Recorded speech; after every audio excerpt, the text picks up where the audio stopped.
And they let me mine this place like all day today. Drive active.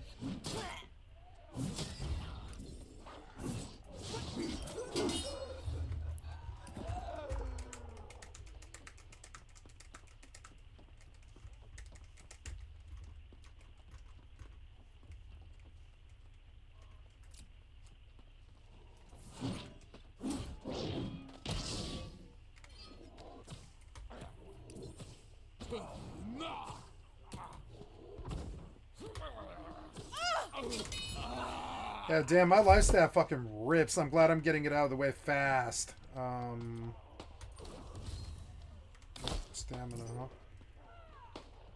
Docking permission requested. Docking request accepted.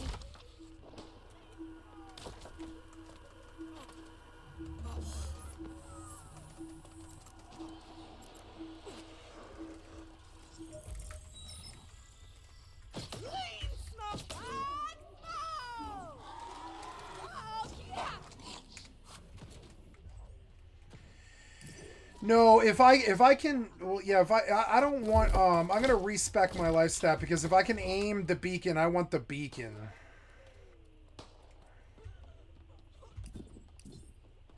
I'm gonna redo my fucking life stat right here. God damn it.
Ooh, strength amulet.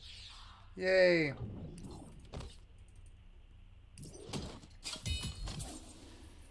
Life moat. Toughened leather chest to the sentry. It's heavy chest piece. It's an upgrade.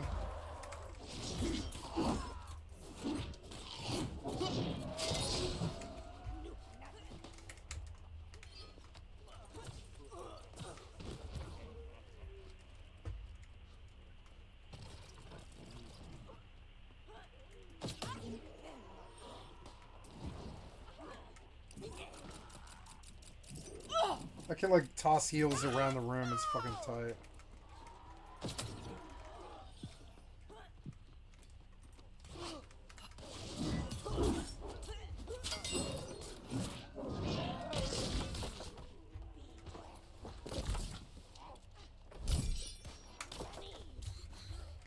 Conceal vault again. New chest piece. Life moat. New amulet.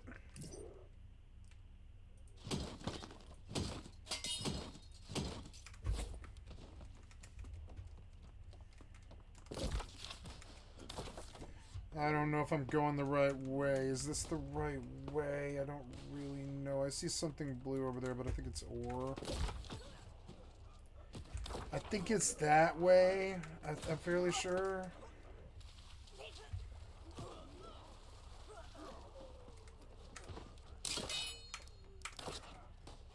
Ooh.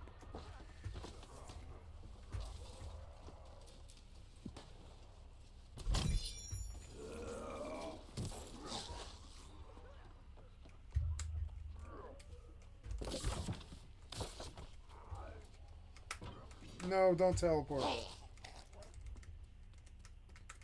Where's this guy? No, defeat whatever. Okay, is he like over there or something? No, where is this guy?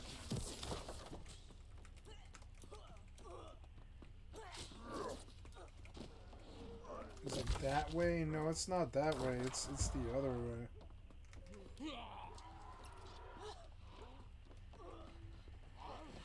Where is this fucking boss? I don't really understand. Just going Niter. Glendo. Oh yeah, does he pop here? He must pop here.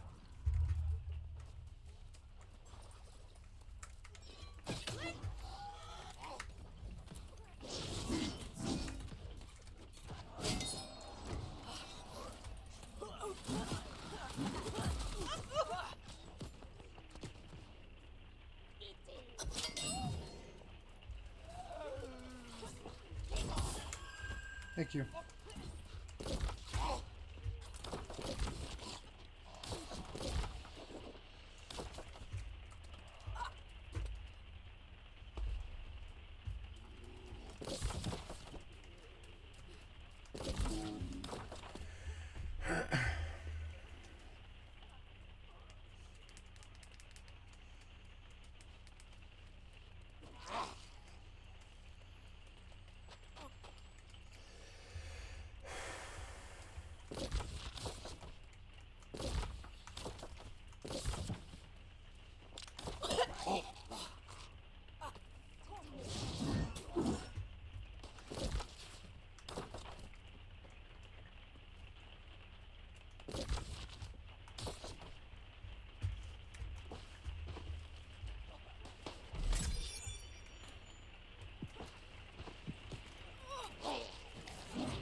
Oh, it's raining. Nice.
I love New World. It's definitely top 5 for me. If only Rust or it wasn't on EAC. I can't stand EAC now. Each day I hate EAC a little more. I want Rust, EVE, and FFXI to be my main with New World, all 4. I think I could die a happy camper if I could get all 4, but EAC has fucking been so fail for so long.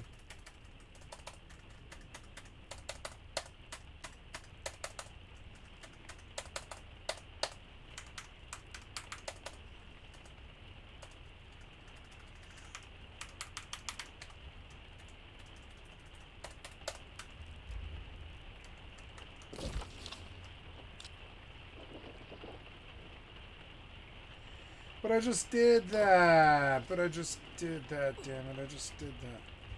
Is there something else here?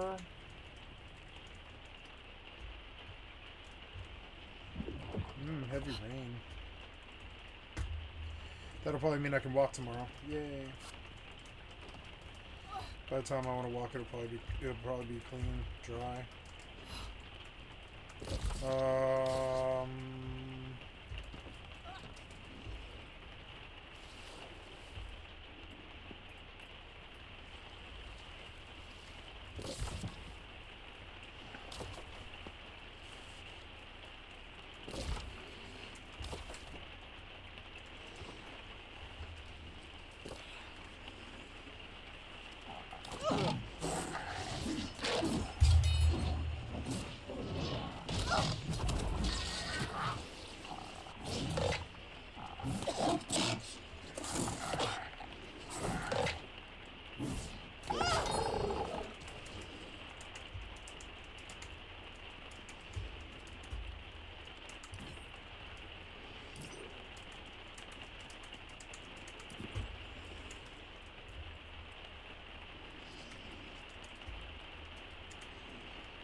What's up in here? What are you protecting? Nothing? Oh.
She shot me from so far. Wait. Let's go back in. Do I have to go back in? I do. I have to go back in. Shit.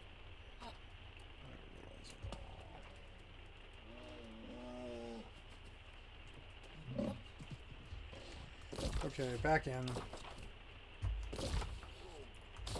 At least I'm on track, you know?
I did.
Leesmo.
Beautiful.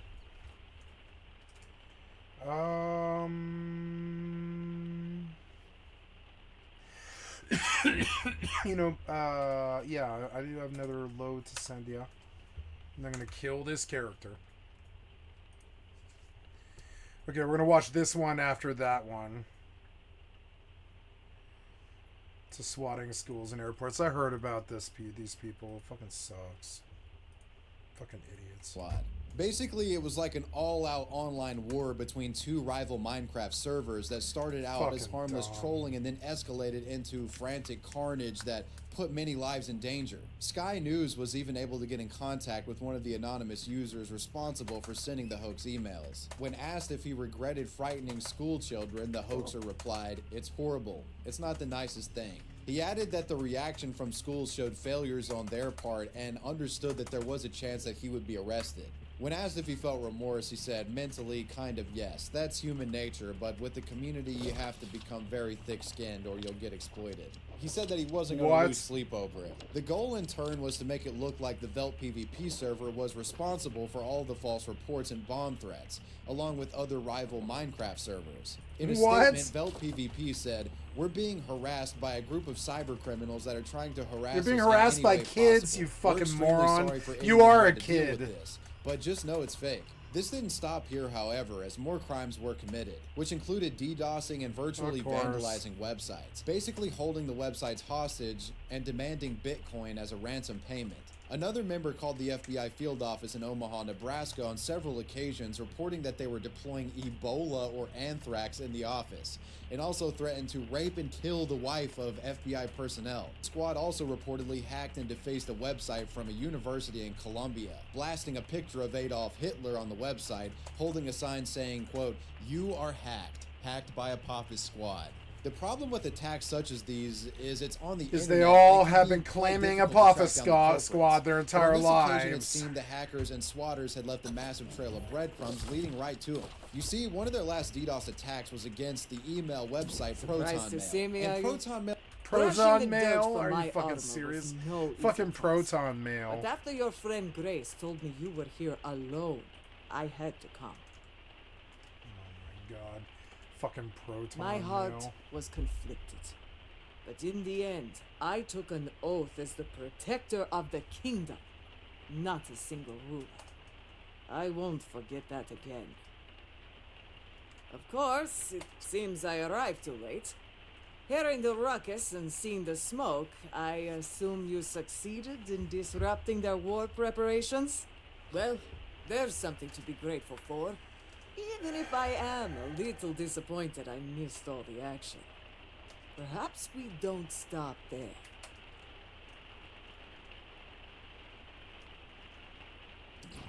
You see, I know where Sir Gawain and Lochner are conspiring in darkness to steal all our souls. They're in Gawain's ancestral home, Corbenic Castle. I thought you might. It is indeed best for Brightwind that the Knight Regent is safe and fortifying the keep. You and I are more expendable. Make no mistake, Gawain is every bit a knight of legend, and Lochner's a diabolical snake. This will not be an easy fight, but it is a necessary one. I agree. Ha! Then let's get on with it, shall we? Sure. Corbenic Castle is just across the water to the west. I will go ahead and scout the castle's defenses. Don't take long. Don't tell me what to do.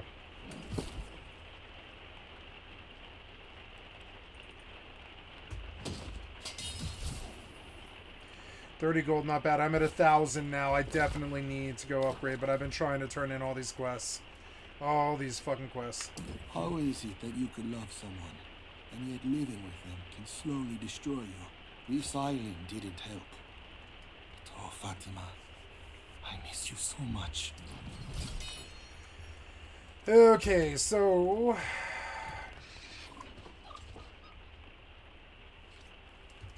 I should put my pizza in the fridge, as it's been about an hour. I'm gonna go put it in the fridge. I'll be right back.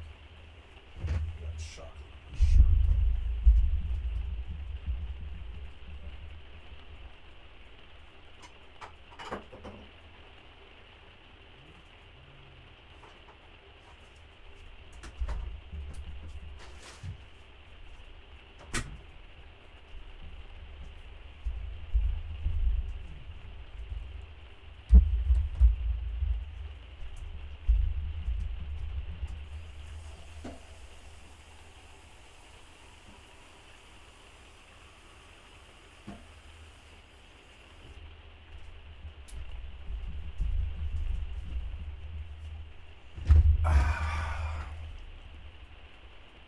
Oops.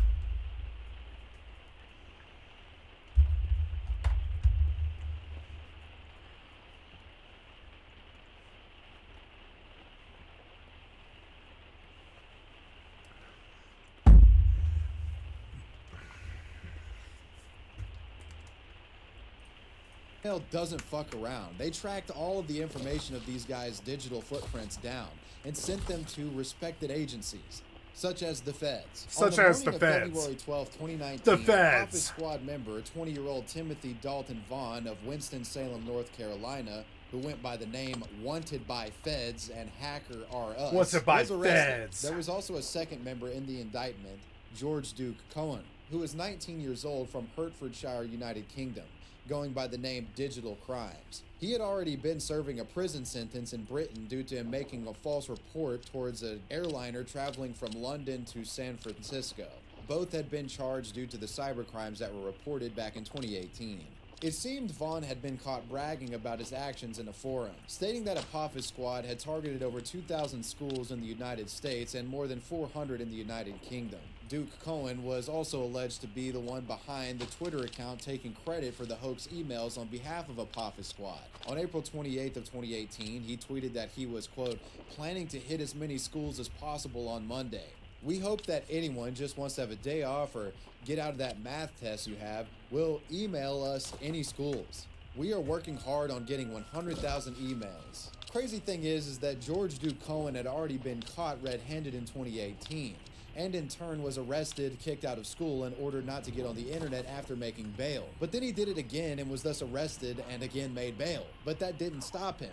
Third time's the charm, and that's when he made the hoax threat towards the airlines and was finally arrested, this time kept in prison. Both Vaughn and Cohen were charged with conspiracy and 8 additional felony offenses, including making threats to injure interstate commerce and making interstate threats involving explosives. Vaughn is additionally charged with intentionally damaging a computer and interstate threat to damage a protected computer with intent to extort. However, this would not be all for Vaughn, as while searching his computers, the authorities found that he was in possession of nearly 200 sexually explicit images and videos depicting children, including at least one depicting the image of a toddler. In November of 2019, Vaughn pled guilty to 1 count of conspiracy to convey threats to injure, convey false information concerning use of explosive device, and intentionally damaging a computer, 1 count of computer hacking, and 1 count of possession of child pornography. In November of 2020, Vaughn was sentenced to 95 months for the CP possession and 60 months for the other charges. George Duke Cohen was only sentenced to 3 years in a UK prison in 2018, but faced possible extradition requests that reportedly were never pursued. His mother did say in an article from June of 2019 that, quote, I am proud of the fact that he came clean. Prison is doing him good as he has to grow up. I'd like to again thank Delete Me for sponsoring today's video. Click the link in the description or scan the QR code to get 20% off. And well, you made it to the end. Let me know what you guys thought about this video down below in the comments section, and let me know who or what you want me to talk about next. I want to give a major shout out to my patrons. I appreciate you guys. Wavy Web Surf out. Peace. Thank you, Wavy Web Surf, for the excellent content for my stream. I'd like to sub to your channel. Now, he hinted at another channel here. The ugly YouTuber who married his subscriber from 5 days ago.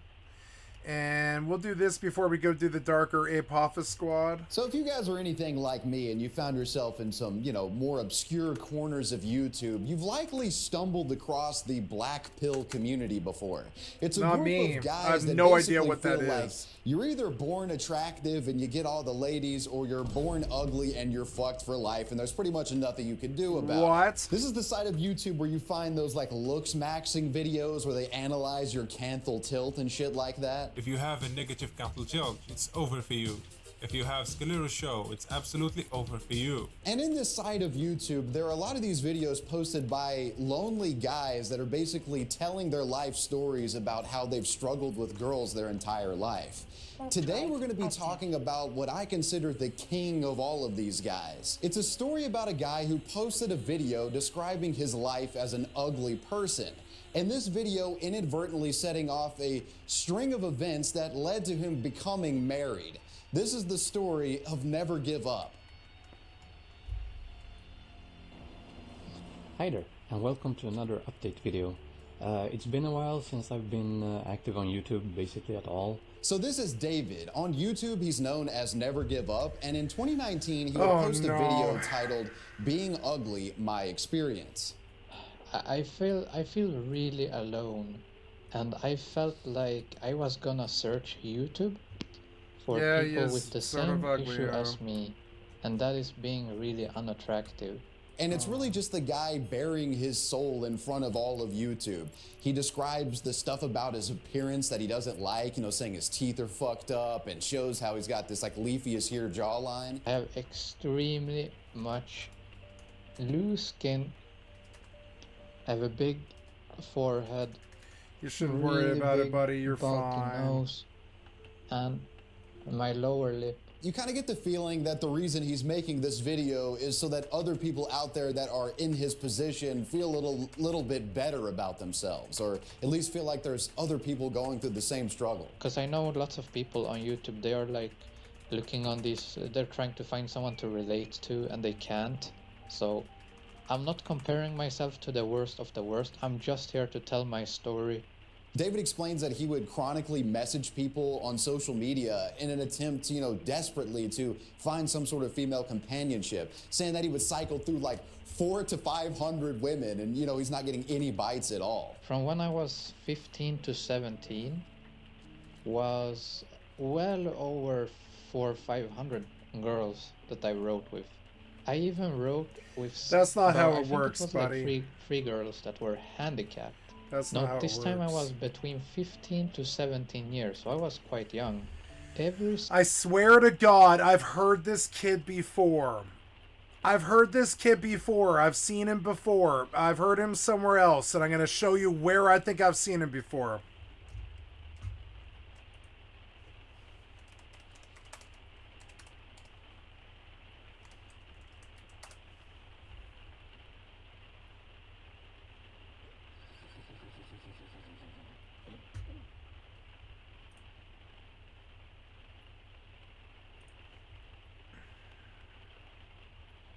Okay, so what does the...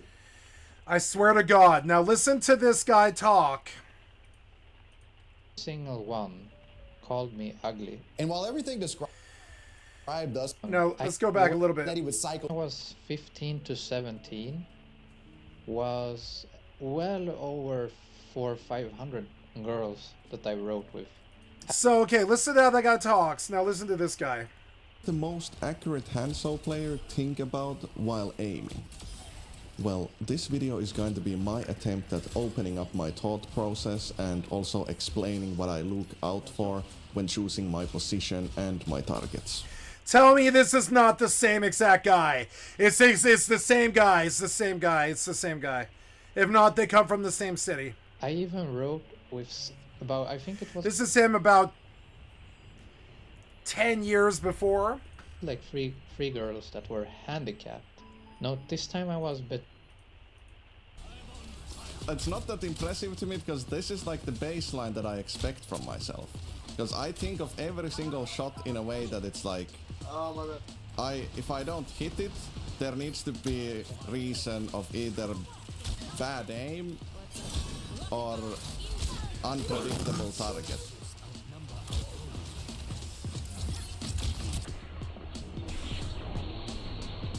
It's like that guy's unpredictable. I'm not gonna get mad about missing, but that one, if I would have missed, I would have gotten very mad. Because the guy, if I shoot from here, I would have actually killed him, but it wasn't 100% guaranteed. It's a tough one. Like that one was bad aim because I would have also hit it. That one, kind of bad aim. Same guy. Between 15 to 17 years, so I was quite young. Every single one called me ugly. And while everything described...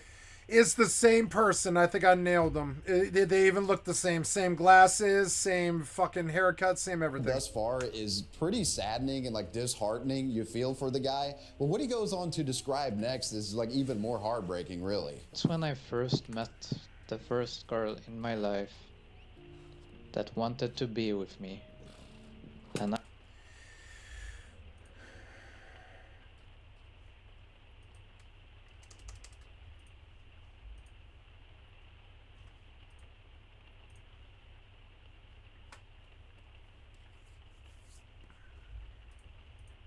but also a difficult shot.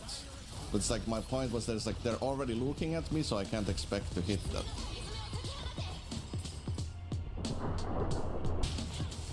There he crouched out of the way, so it's like obviously it's gonna miss. That one guy was so fast. And once again, unpredictable. Why do you hold the dragon so long? There we go.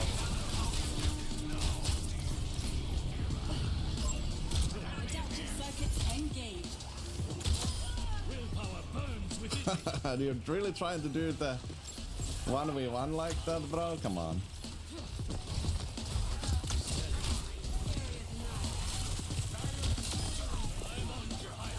He's looking at me. Same guy.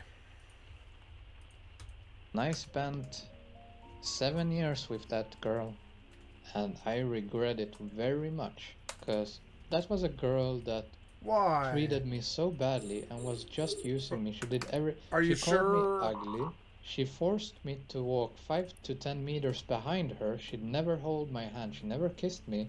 She never did anything to show appreciation of me. Now, eventually, David would gain a bit of self-respect and kind of realized what this relationship was, basically him being kept around so she could feel good about herself. And he would move away and exit the relationship and try to start over again in the dating process, you know, messaging other girls. Then I moved. She didn't move with me. She was like, it's not worth it. If you move, it's over. So I moved. It was over. Then she started calling me and being like, you should take me back because you are unlovable. I remember those words so clearly. You are unlovable.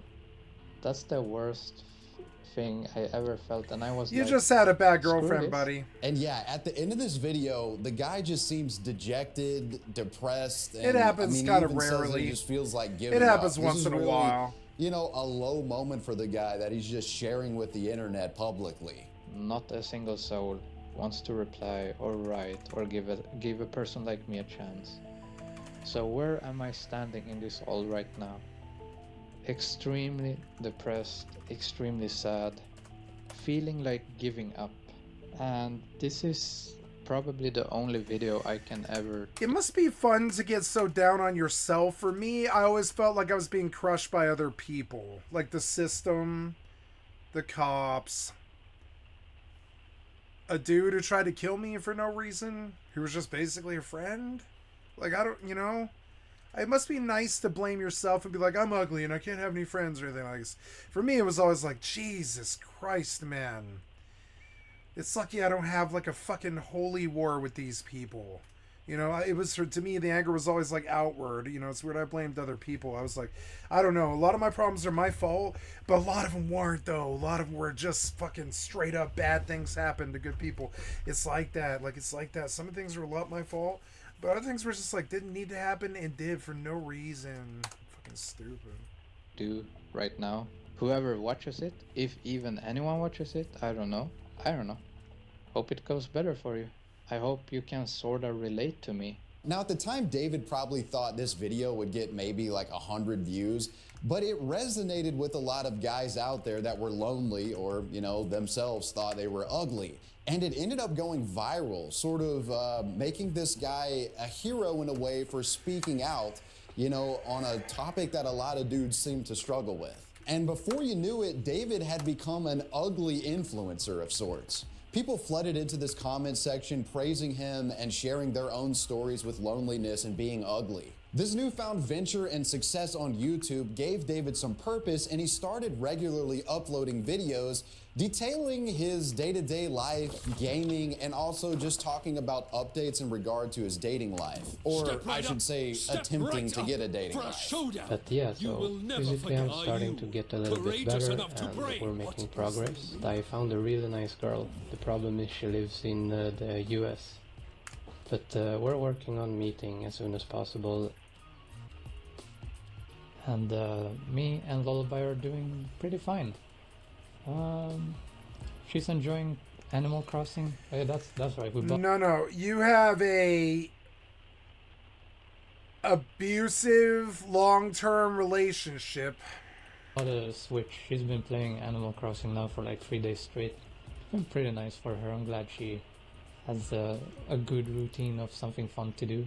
This girl who went by the online name Lullaby would end up actually moving to Sweden to live with David for several years. But apparently this relationship fizzled out, and after that was over, David found himself depressed and dejected yet again. David would make a video talking about the breakup and what he was doing to keep his spirits up moving forward. We had a lot of communication problems, not only due to the language. Because of you. I bet it's you. It was like both language, culture, and health difference we had. one thing led to another, and we decided that she had to go back to the US anyway. She had to go back and work on her visa and Swedish citizenship. She was like, so but I am moving to Sweden. I bet she is. She went back, and a week later, after talking, you know, one thing led to another, and we decided to break up. I don't know, but I don't feel like being at home, is abusive. moping, and yeah, so I am going to try to get to the city, and I'm gonna go to the cinema and watch a movie. Maybe that will cheer me up. I don't know why I'm even blogging this. Maybe as well. You're so mopey. You remember? You remind me of Eeyore from fucking from like what's it called? Winnie the Pooh, right? You're like Eeyore from Winnie the Pooh. You're like, oh, woe is me. You're so down and dumpy, and I'm sorry, but that mopey vibe isn't gonna appeal to anybody. It's gonna get people's pity, and they're gonna fuck with you. But it's not gonna fucking appeal to anybody. You understand? It's not gonna, like, appeal to them. It's never gonna be appealing to women to mope around like a loser. It's never been. It's never gonna happen. It's not like that. And I know I sound male toxic, but I'm talking about just women in general. They don't, women respond to confidence, not whatever that is. That's all. I'm not saying that he should be shamed or anything like that. No. I wonder if there's one of these on the market, and if so, how much I can get for it. Why is the market so weird now? It seems weird. Anyways, I am looking for an Aqua Nausea. Let's see if any are for sale. I bet there is, but yes, an Aqua Nausea. Is there any for sale? Yeah. This I want to sell for 5,000 gold. No, I'm just kidding. Yeah, right. Who's going to pay that much?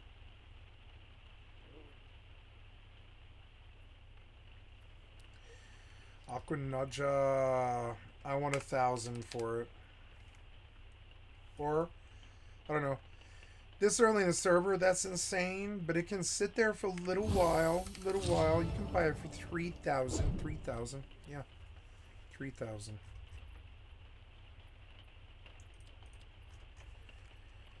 Now, do I crack all these other fish? I guess I do, which is going to be a lot of fillet. It's nice. Yep.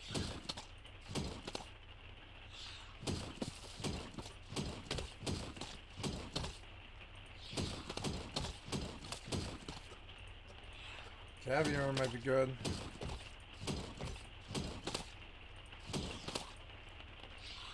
I want to sell this to people who are skilling up cooking this stuff. Okay, 210 iron ore. Now I wanna like cycle all of this stuff if I can. Okay, but I think the best place to do that probably is still back in Pribwin, or maybe I should just go grab the inventory. I don't know. What is it I'm doing? I'm going to go get that thing. No, I want to deal with my items and my gold first, because it's like already backed up kind of bad. We'll go back to Pribwin and we'll do all our business there, I think. No, I don't need to recall.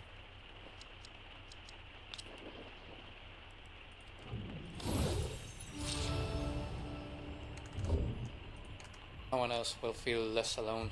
So David would stay single for about another year, you know, entertaining people in his Discord, posting videos, and then things take a bizarre turn.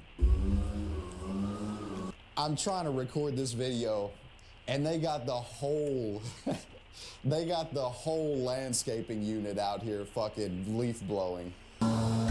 It's like they knew exactly when I wanted to come in here and yap about some guy fucking marrying a girl from a comment. Which of course brings us to the most insane part of David's story and the Never Give Up saga. So in late 2022, a YouTube comment would appear under David's original My Experience with Being Ugly video, posted by a user named Julie Romina, and that comment said, "I actually think you're kinda cute, TBH." Now there are a lot of comments like this under David's videos. You know, girls see the video, they feel bad for him, and they just want to cheer him up by posting stuff like this. But this would not be any ordinary David praise comment. I broke up with Lullaby, and I had a few rough months. I met someone new. Her name is Julie, and we're meeting very soon. So yes, this comment would actually lead to David getting in touch with the poster, and they would communicate on Discord for a bit. David reveals this in a video, and in 2023, they would actually meet up in person. It sounds like these motherfuckers are cutting down a 100-foot oak tree out there. Rain, sleet, or shine, though, this video is getting made. So not only would David meet this girl in person, she would actually end up moving in with him in Sweden, living in his apartment. She actually flew from another country to do this. They would post various other videos together. You know, sometimes she would even come on stream with them, and it looked like the two were having a good time. They looked happy together. But I don't freaking out. Yeah, I don't know why the device just stopped it just stopped recording on us. There are some people who think I'm like secretly a millionaire and like, I mean, it just shows how people like have today, to have something to say. Knew that today we only we went shopping with €20. Well, we spent we had we were recycling cans and we got $10 from all the cans. Nice. But, like, they were a bit more stacked, but we had like 3 or 4 of these. I ran directly to him and I hugged him and I started kissing him so hard. And at one moment I said, okay, you're gonna stare at us. And when I looked around, there was 2 other couples like meeting again. And then we ate sushi together. Must be nice to be a nice person. Hope you all enjoy.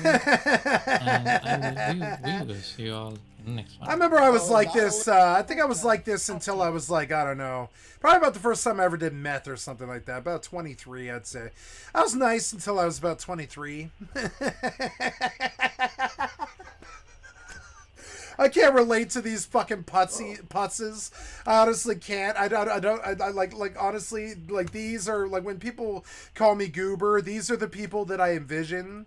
And I'm like, I'm sorry, but this is just not my life. Together.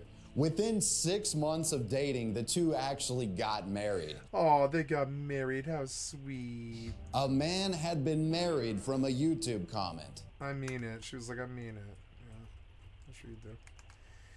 Yeah, it was a cute story. I liked it, but it's also totally, like, I don't know, unrealistic.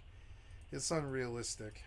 Some hackers and ransomware gangs use advanced methods to hide their... He got very lucky landing the lady from overseas and them being able to stand each other. It's very narrow, you know, that's narrow. It's a narrow precipice you walk there. They managed to do it, and I'm proud of them. It's good. What's the likelihood of it? I'd say 50-50. Maybe 50-50 if they both really put their hearts and minds into it. 50-50, something like that. I'd say, yeah, they managed to do something really lucky and something really beautiful.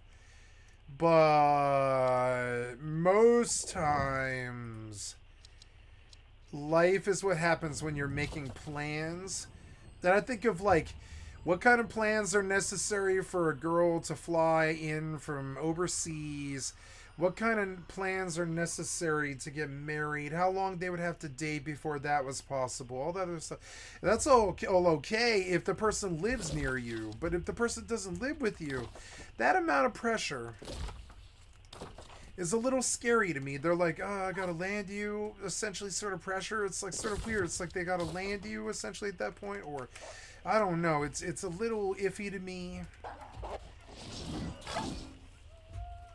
I've never thought of relationships as this thing that you could ever do in like... No, I'm sorry. I mean, you can do them very quickly, but I mean, like, I don't think a good lifelong relationship is something that builds from a relationship that starts overseas. I've always thought it was kind of like how those rom-com movies go, where like the dude finally realizes he's in love with the right girl or whatever, and he goes to her work and he hits on her or whatever. It's like that. That's it, and they realize that they have something special. My best friend's wedding kind of thing or whatever. It's sort of interesting, and that's to my understanding what it always was. So I don't have a lot of hope for my love life, because most of the women that I know all of the women that I dated were, first of all, they were victims of rape, and they all had issues, and not by me, you know, that was by other people, and this affected things. And then the second part was it's like they're all ex-addicts or current addicts, and when those are the women that I'd be willing to do it with, and you know that you're the trigger, you're probably the trigger in their lives, maybe too. You're not the trigger in their lives, but you could be the trigger in their lives without trying very hard.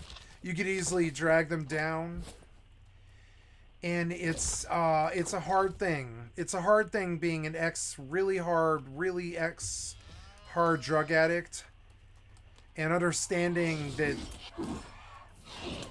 you're essentially sullied, and you're used to the people who have used the needle, and you're kind of like you're like an outlier because most of those people are dead. And so you go chasing your unicorn, some girl that's a survivor like you.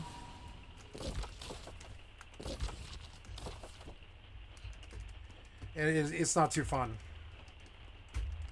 And I know I sound mopey and dopey. I sound mopey and dopey because most of the time I think I did that to myself. I sound sad like him because I'm like, oh, I did it to myself. I kind of chose the drugs. Ooh, daywear hat. What the hell is that? Oh, yeah. No, maybe that'll sell. That will sell. Daywear hat. Medium headwear. It's good transmog, I guess. Could get like 100 gold for it, maybe. What else am I to do here? It's like collect wedding bands from lost who were married once. Okay.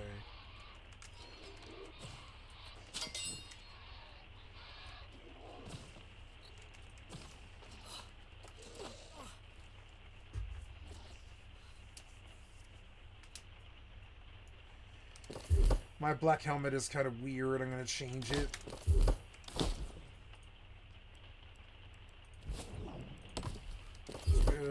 Wait. Transmog's currently unavailable for that? Oh, because I'm standing up on something? Yeah. Oh, no. Transmog is currently unavailable. Oh, no. What do you mean change skin? What do you mean? What do you mean? Transmog's unavailable. Well, there's one of the things I probably need. There's something I need. Yeah, you. Come way over here. Yeah, you. Die. Yeah, see, now I do lots of damage. I do lots of damage.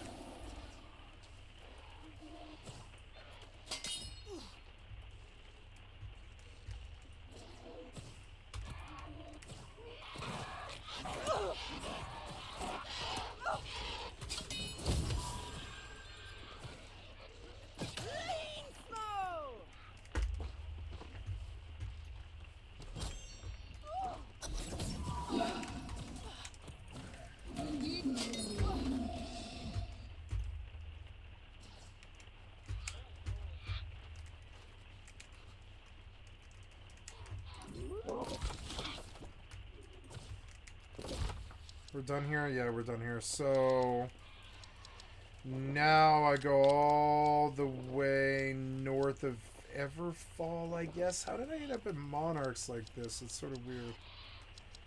But oh well. So I want to go back to Monarchs. Yes.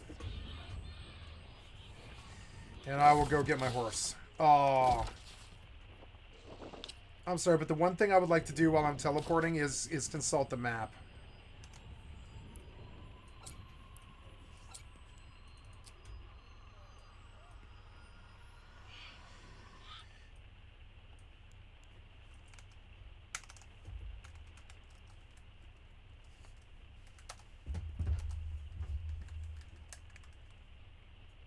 Okay, now we send off more stuff, like 72,000 gil. And this last load.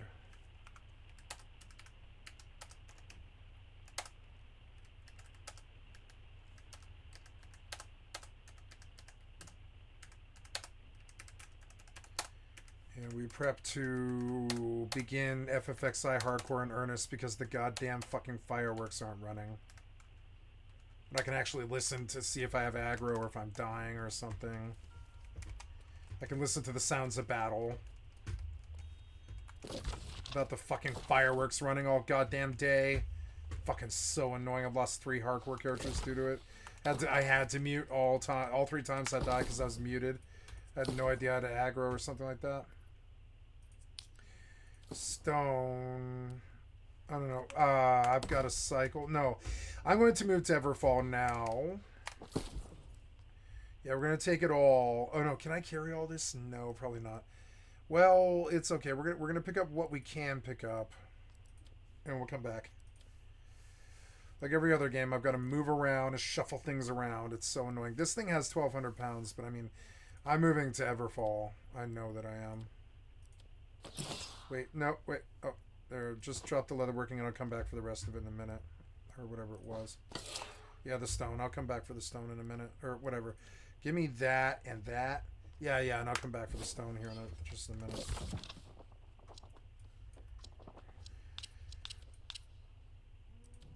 It's so much better in New World than like all this log on, log off shit that I have to do on Final Fantasy. It's so annoying.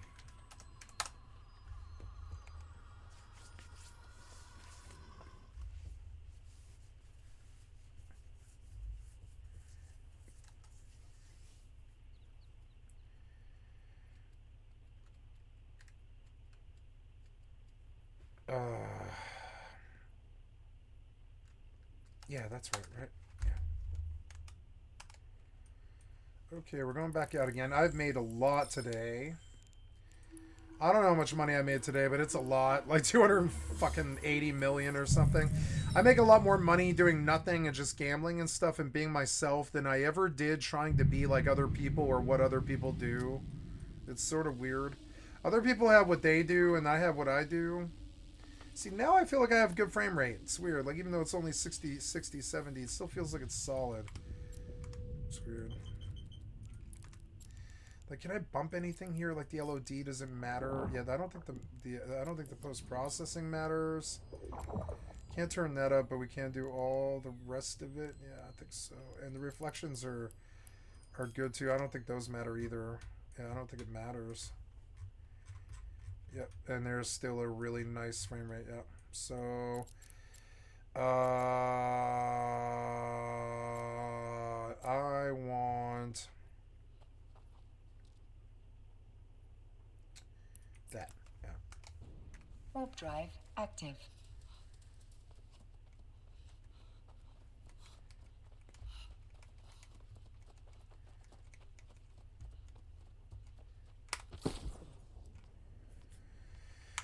I suppose I should sell all of these BOEs, but it's kind of a chore. No, I want to go get my horse and get it out of the way first, because, yeah, definitely. So, we'll just go do that. Reach level 20, I did, and now I'm going to go do my kingdom for a horse, because it's about time.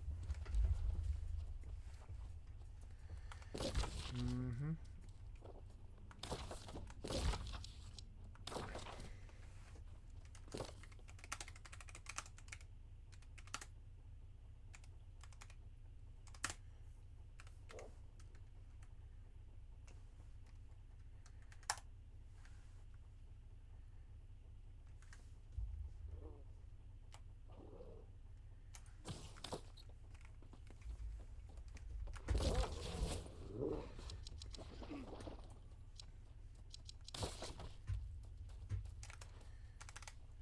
Okay, Apophis Squad, I guess, was up next, yeah, because, like, we watched tracks and steal data. These hackers take years to track. Some hackers and ransomware gangs use advanced methods to hide their tracks and steal data. These hackers take years to track down, if at all. You've probably heard about some of them, such as Scattered Spider, the group that took down MGM in Caesar's Palace in September 2023, or the famous Lizard Squad that took down Xbox and PlayStation networks on Christmas Day 2015. Fucking asshole. Then there is Apophis Squad. They are a group of hackers who relied on what some would call amateur-level tactics. Most of their time was spent carrying out immature attacks. The group used methods that didn't require deep knowledge of programming or network. But despite their shortcoming, the group was able for your time. I see that you are new to the island. Aid me, and perhaps I can shine some light on the darkness. Yes, and the most valuable kind, indeed, if you assist. You see, I've been testing alchemical lures on the local wolves. Results were promising, until one of the wolves consumed the bait and grew in both size and ferocity. Well, expected that possibility, but not the precise nature of the reaction. We must annihilate the creature. Place this lure in their den and fight until the Alpha appears. Slay it, then meet me in the Enclave for your reward.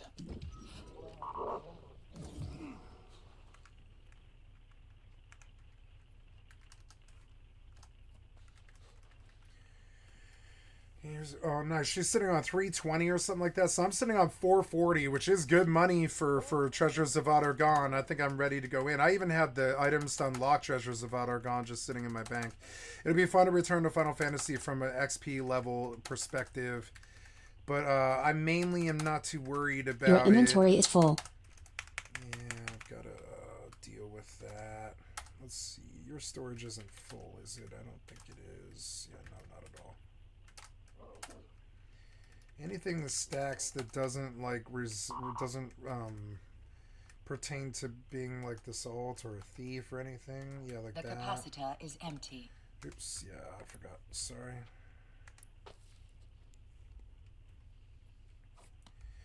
Yeah, they really let me be today. They actually really did.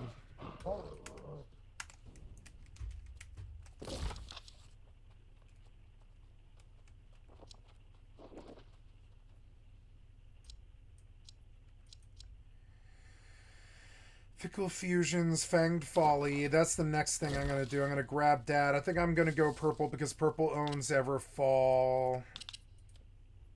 Governed by the Hidden Blades, controlled by Syndicate.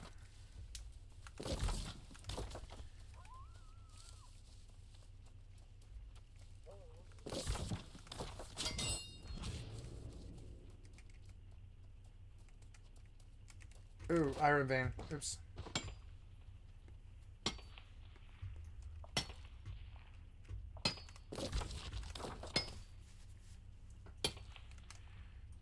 Cause global harm in just a few short months. This is the story of Apophis Squad. What they did, how they did it, and where they are now. It's January 2018. At this time, Hoonigan Industries is a well-known brand in the world of motorsports. If something involves burnouts, racing, and jumps, you can bet Hoonigan has a hand in it. This month, the company receives a mysterious message. It reads, "You have 24 hours to pay 1.5 Bitcoin to stop the attacks on your website. If you do not pay within 24 hours, the payment to stop the attacks will be 2 Bitcoin. This is not a joke, and this is to be taken seriously. You can proudly direct message me when you have paid on Twitter at @WantedByFeds, or when I completely receive the payment, I will see it and stop the attacks.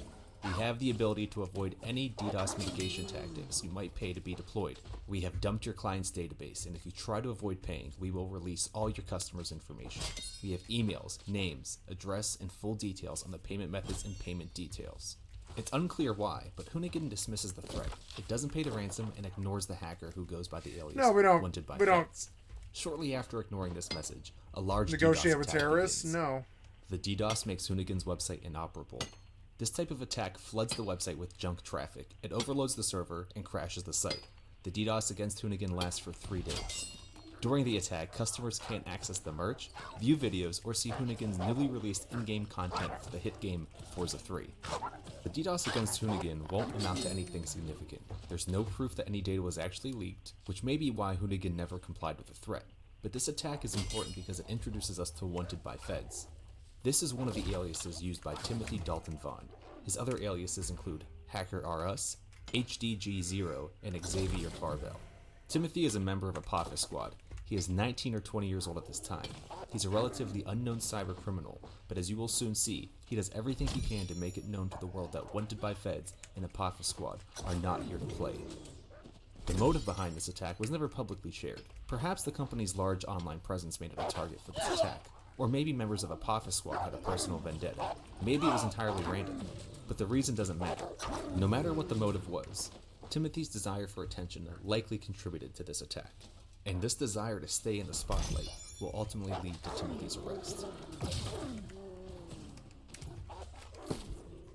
2 weeks later, the FBI field office in Omaha, Nebraska receives a strange phone call. Someone calls and wants the FBI's advice. However, the advice they seek is rather strange. The caller asks the FBI if he should attack the field office with Ebola or anthrax. When the FBI employee doesn't respond, the caller threatens to hurt the employee's wife before hanging up. Now, if you ask me, calling and threatening the FBI is crazy. They are the top law enforcement agency in the United States. But you know what's even crazier? Calling back within a few hours and threatening the FBI again. Well, that's exactly what the caller did. But this time, he doesn't want to talk about anthrax or Ebola. Instead, the caller tells the FBI that he is going to detonate a pipe bomb in Los Angeles airport on 4th of July, which was just 5 months away. But then the caller says he couldn't wait that long. He is just too excited. So he tells the agent on the phone that he is going to set off a bomb in his school the following day. I'm sure the string of threats shocks the FBI employee manning the phone, but the caller isn't done yet. He speaks a bit more and then takes credit for hacking a Columbian university. After that, the caller says that he is going to harm his own mother and ends the call. Calling the FBI and making these kinds of threats is hard to fathom in itself. Taking credit for a crime is another thing altogether, especially one that involves imminent harm. I'd wager that whoever made these calls thought that he would always stay anonymous. But boy oh boy was he wrong. Within a year, law enforcement would identify this anonymous caller as George Duke Cohen. George's aliases include Trident, Optics, Plexlet, and Digital Crimes. He was young, just like Timothy, only 18 or 19 years old at the time. But George lived in the United Kingdom, so maybe he thought the FBI wouldn't be able to reach him even if they did identify him. But we'll talk about his downfall later. For now, let's learn more about Timothy and George. These first few acts demonstrate the mental state these boys had.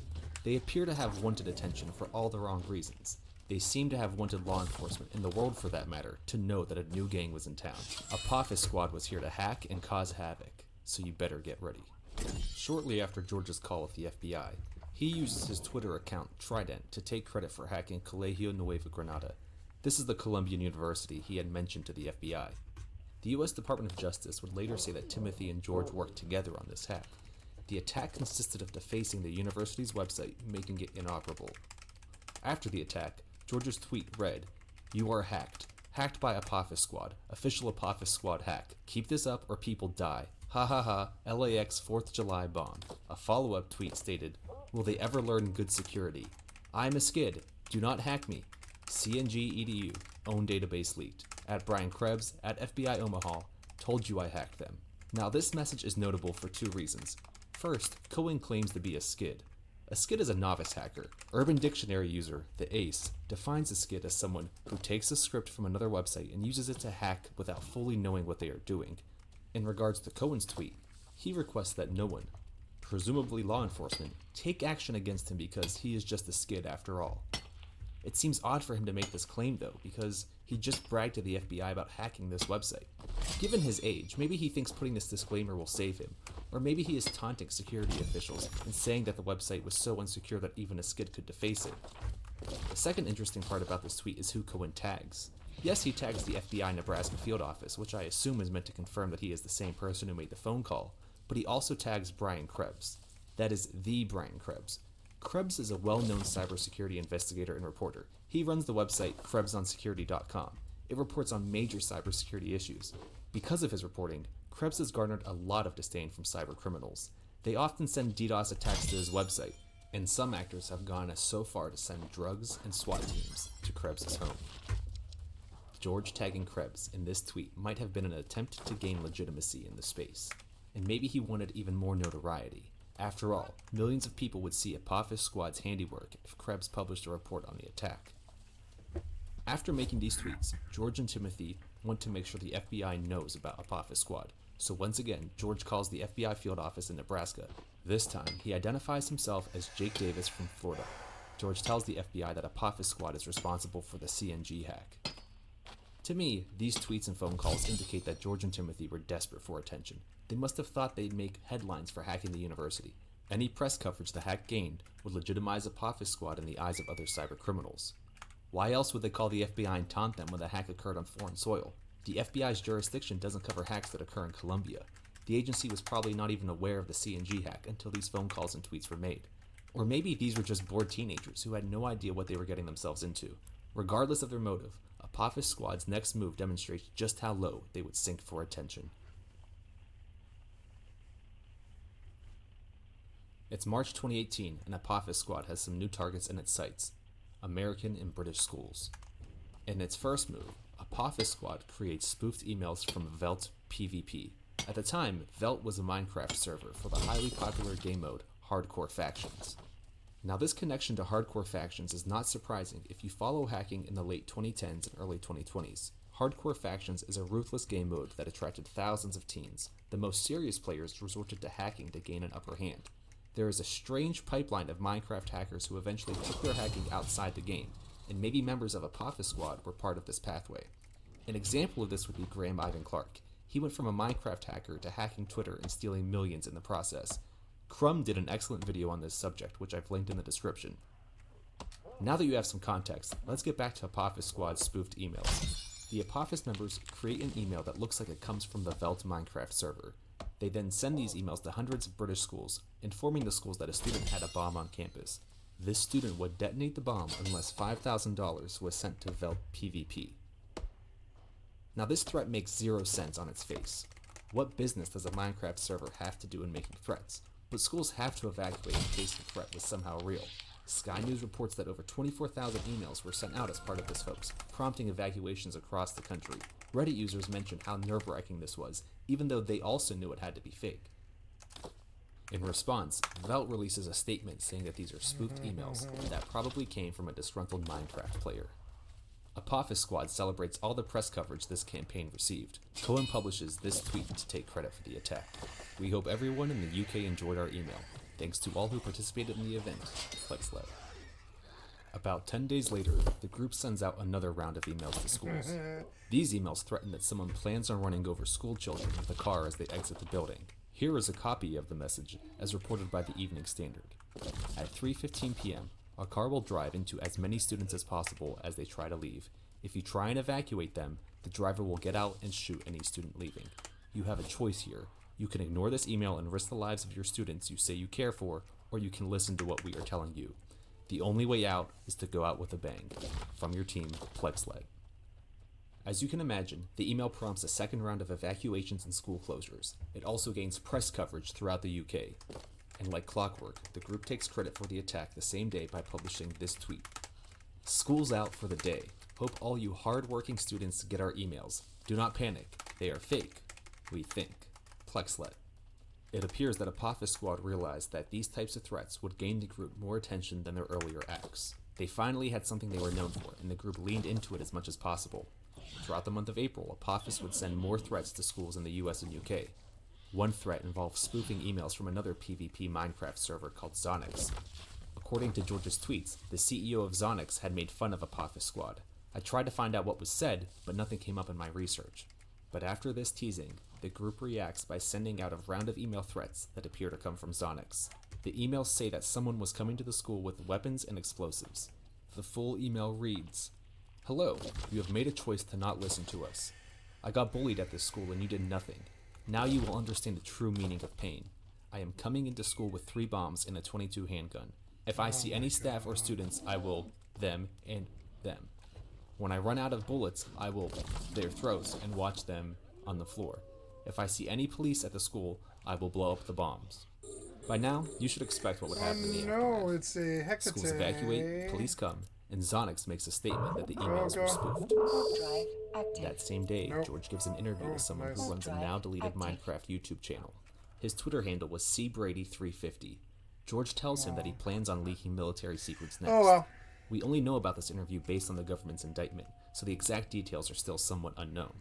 However, a reporter from the Union Democrat also reportedly contacts Apophis Squad via Twitter the same day the group sends out the Zonix emails. The news article has since been deleted, but fortunately, the Internet Archive captured the report. A section of it reads, "A person who identified themselves as Plexlet said, 'Listen, we do this because it is easy. Same with making a bomb. If we wanted to hurt people, we would have walked into an airport and blown everyone up. Carbon won't set off a metal detector. Also, we do this for good reason. The US needs this. We add a bit of spice into the lives of people. Their motive, they say, was we got nothing better to do. After this interview, it was clear that Apophis Squad wanted one thing more than anything else: street cred. They admitted that they didn't plan on hurting anyone.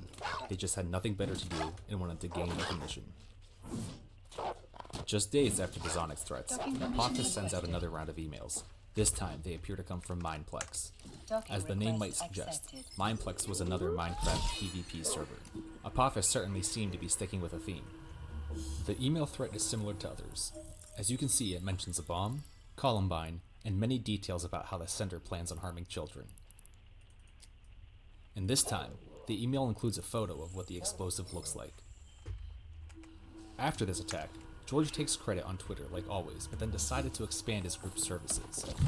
He tweeted that now Apophis Squad would send threats upon request, but that same day, George says that the group is going 100% dark, and if they are caught, that means that they must have made a mistake. But the group did not go dark. It only ramped up its activities. I'm not sure if George had second thoughts that prompted this going dark comment, or if he was trying to mislead law enforcement. Because just one day later, George tweets again that Apophis was ready to target any school for free. If someone wants to take advantage of this service, they just have to send an email request to Apophis Squad. After sending this tweet, George returns to his old habit of calling the FBI field office in Omaha. He tells the agent that he had previously called. Why do you keep calling the field office in Omaha? He the same caller that threatened to bomb LAX airport on July 4th. Oh my God. It seems that the purpose of this call is to reiterate his threats and discuss the new bomb threats he had made against schools in the US and UK. George's actions show his motivation. As he had told the reporter earlier, he wanted to gain attention from law enforcement. Hold on, guys. I gotta call the FBI field office in Omaha, Nebraska again. It's fucking criminals. Calling the FBI was certainly one way to do that. Especially in Omaha, Nebraska, where they're bored. Apophis Squad spends the next few weeks taunting law enforcement and hyping up their next move on Twitter. Oh, God. It is now May 2018. Apophis Squad sends another round of spoof emails to schools in the US and UK. This time, the emails appear to come from the Director General of the UK National Crime Agency. The threat reads, "I will make this simple. Tuesday, May 8th, 2018, 9:30 a.m. 3 PVC pipe bombs placed under school transport will explode. I will then set off the main pipe bomb hidden in the school. This is what you get for not listening to me. See you all in hell. Or pay $5,000 USD via PayPal to $5,000 at gmail.com. And like this kid, he's like 13 and he thinks like $1 million, $5,000.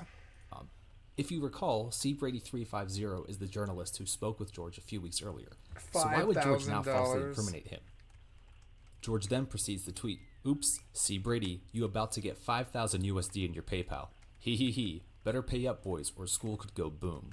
I have to go check my While the circumstances would eventually show that C. Brady350 was not involved, I can only imagine this caused him some stress. He spoke with the group as a journalist, but was now being targeted? What gives? Maybe he did something that angered Apophis Squad, or maybe they thought they were helping him by sending money his way. A little bit after this attack, Apophis Squad tweets these court orders. They supposedly came from the NYPD in Hertfordshire Constabulary.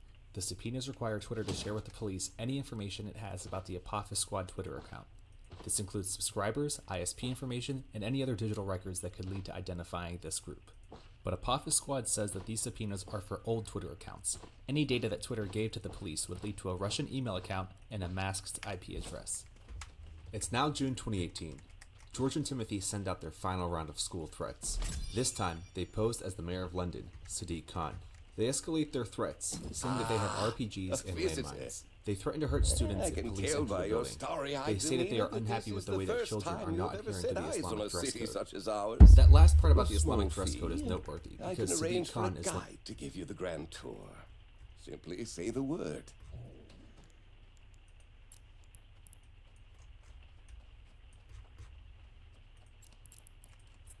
Stupid Hecate. But I mean, I pulled in like 200 mil or something. It's insane. I went so long before somebody popped me.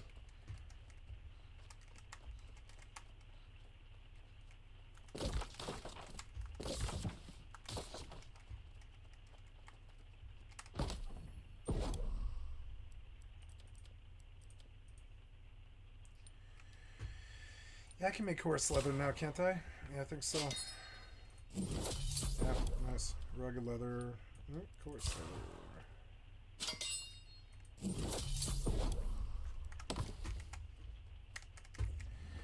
Okay, now that I've dropped everything, I can go out and do the horse quest now that I have room. Maybe I should look into buying bags while I'm here. I think that would probably be the best use of the money, really.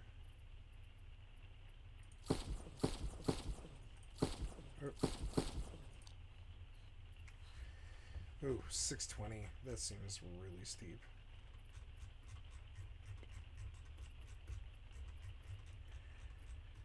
Oh, I see. So, sort by eye level. We have 330. We can use 623 for another fucking bag is almost the best use of the money that I can think of, really. Yeah, so I'm just gonna buy it.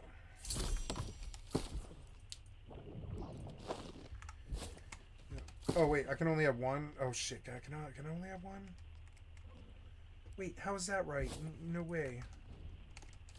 Is it only one? I thought it was more than one. Where are the bags at?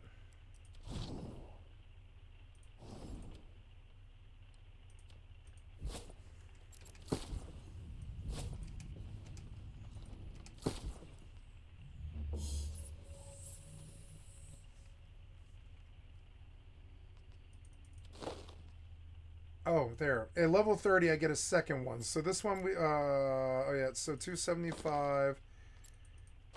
Wait, 360. Why does the one with lower...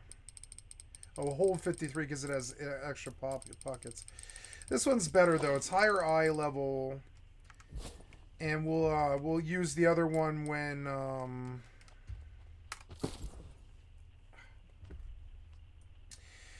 I hit level 30. Yeah, we'll use this as a backup. Yep. So, time to make some more money to replace that bag I bought. Yeah, I'm here, and in the morning I will yield some hyper nets, but it's good to return back. Let's go check my auction now.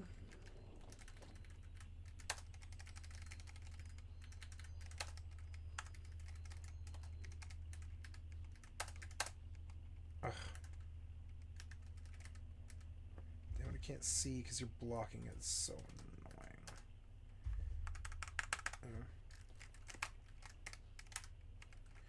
Gotta go make sure that everything that I posted is off market now. Before I kill this character and restart hardcore properly where I can hear my character get attacked and stuff. Yep, silver ingots. I knew it. I was like, I knew there was something left. Look, and it's a lot of money worth of stuff too. Okay. Why didn't those sell? Because the price has gone down. Silver has dropped and it's stupid. Silver will go up. Because you can't get silver anymore and they don't know it yet. Because it changed like today. No, well, he is not who I'm trying to talk to.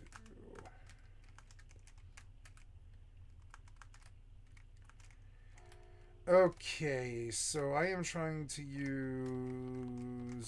Oh yeah, is it over here? It's like committee or somebody? Or no, it's, yeah, this guy. Hound Nose. Or not Hound Nose, but that guy, Goffle.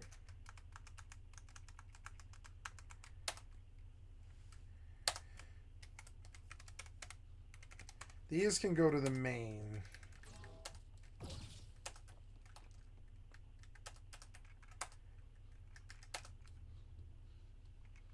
Okay, and so, yep, and now I can kill this character. I'm going to kill this character. Gotta grab my cell phone and log in to Horizon and kill this character. Give me just a second.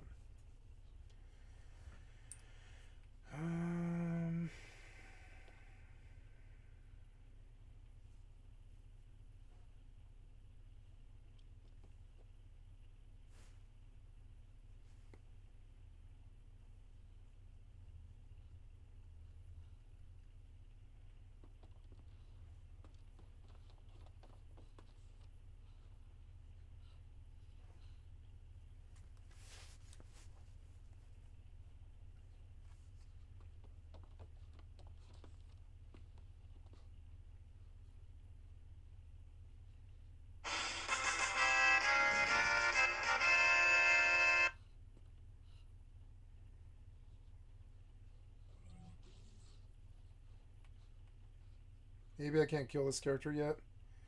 We'll have to see. No, I can. Yay!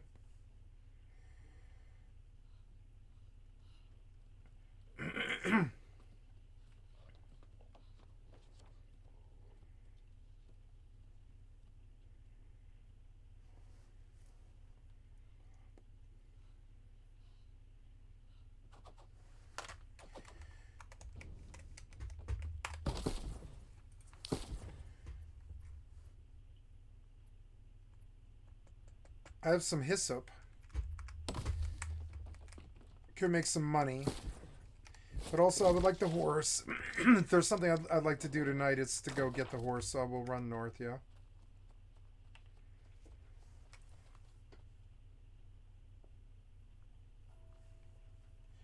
Okay, we're gonna make a new character.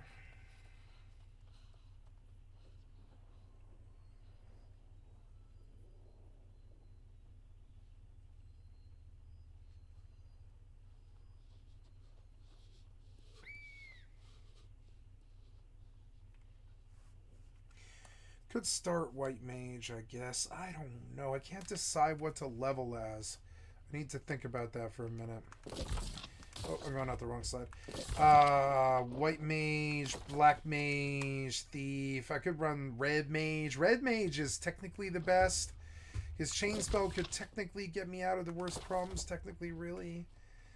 Red mage, thief. No, but I mean, I need to level thief.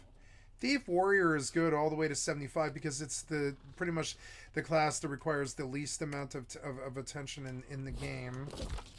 And it's good with swords, so I think I will level Thief. Thief is good. I mean, Red Mage is good too because it's got all of it. It's got the melee, it's got the casting, it's got the tank. But I don't know, like, yeah, it's hard to solo in this game without spells, but Thief will live. Thief will live most mobs.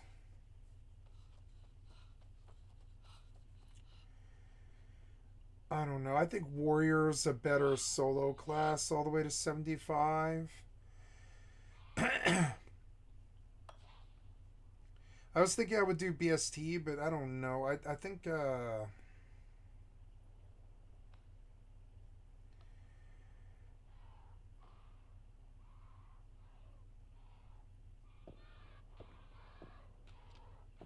Yeah, Thief is way too easy. I'll just do Thief. I don't care. Go and Bastock Thief.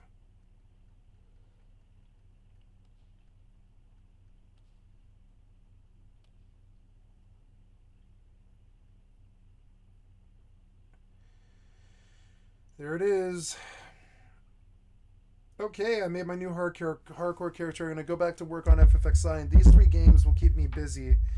I wish I could play Rust too, but I mean, New World sits on the AC, so that's going to drop me out of damn, I need to go out the Everfall path all the way over there to there and do all of the picking of the flowers over there until I have like level 30 harvesting skill, because without it you can't get it. I went purple this time, and there's an Eastern purple thing that I need to do, but I would prefer to get the horse. As you can see, the walking is frankly fucking too slow.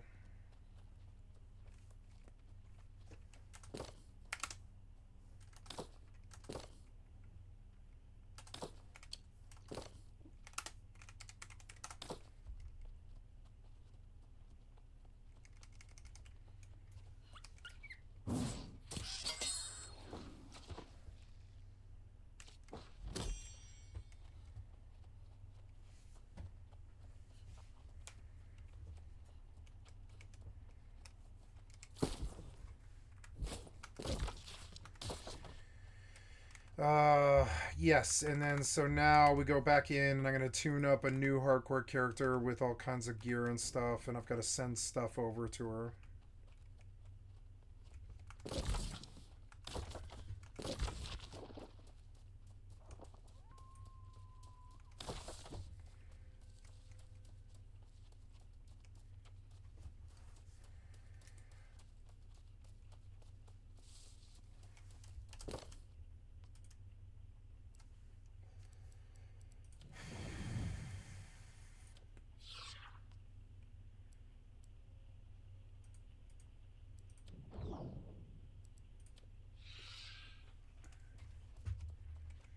I'm just muting the negative people. London's first Muslim mayor, Apophis Squad seems to have been mocking his faith by making this statement.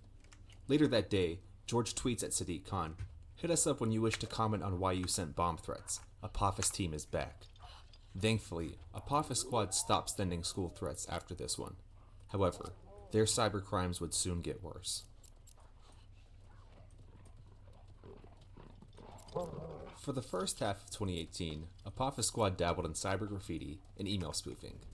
Their criminal acts, or at least the ones we know about, did not amount to large-scale attacks like those of LawSec or other big names, but that would soon change in the summer of 2018.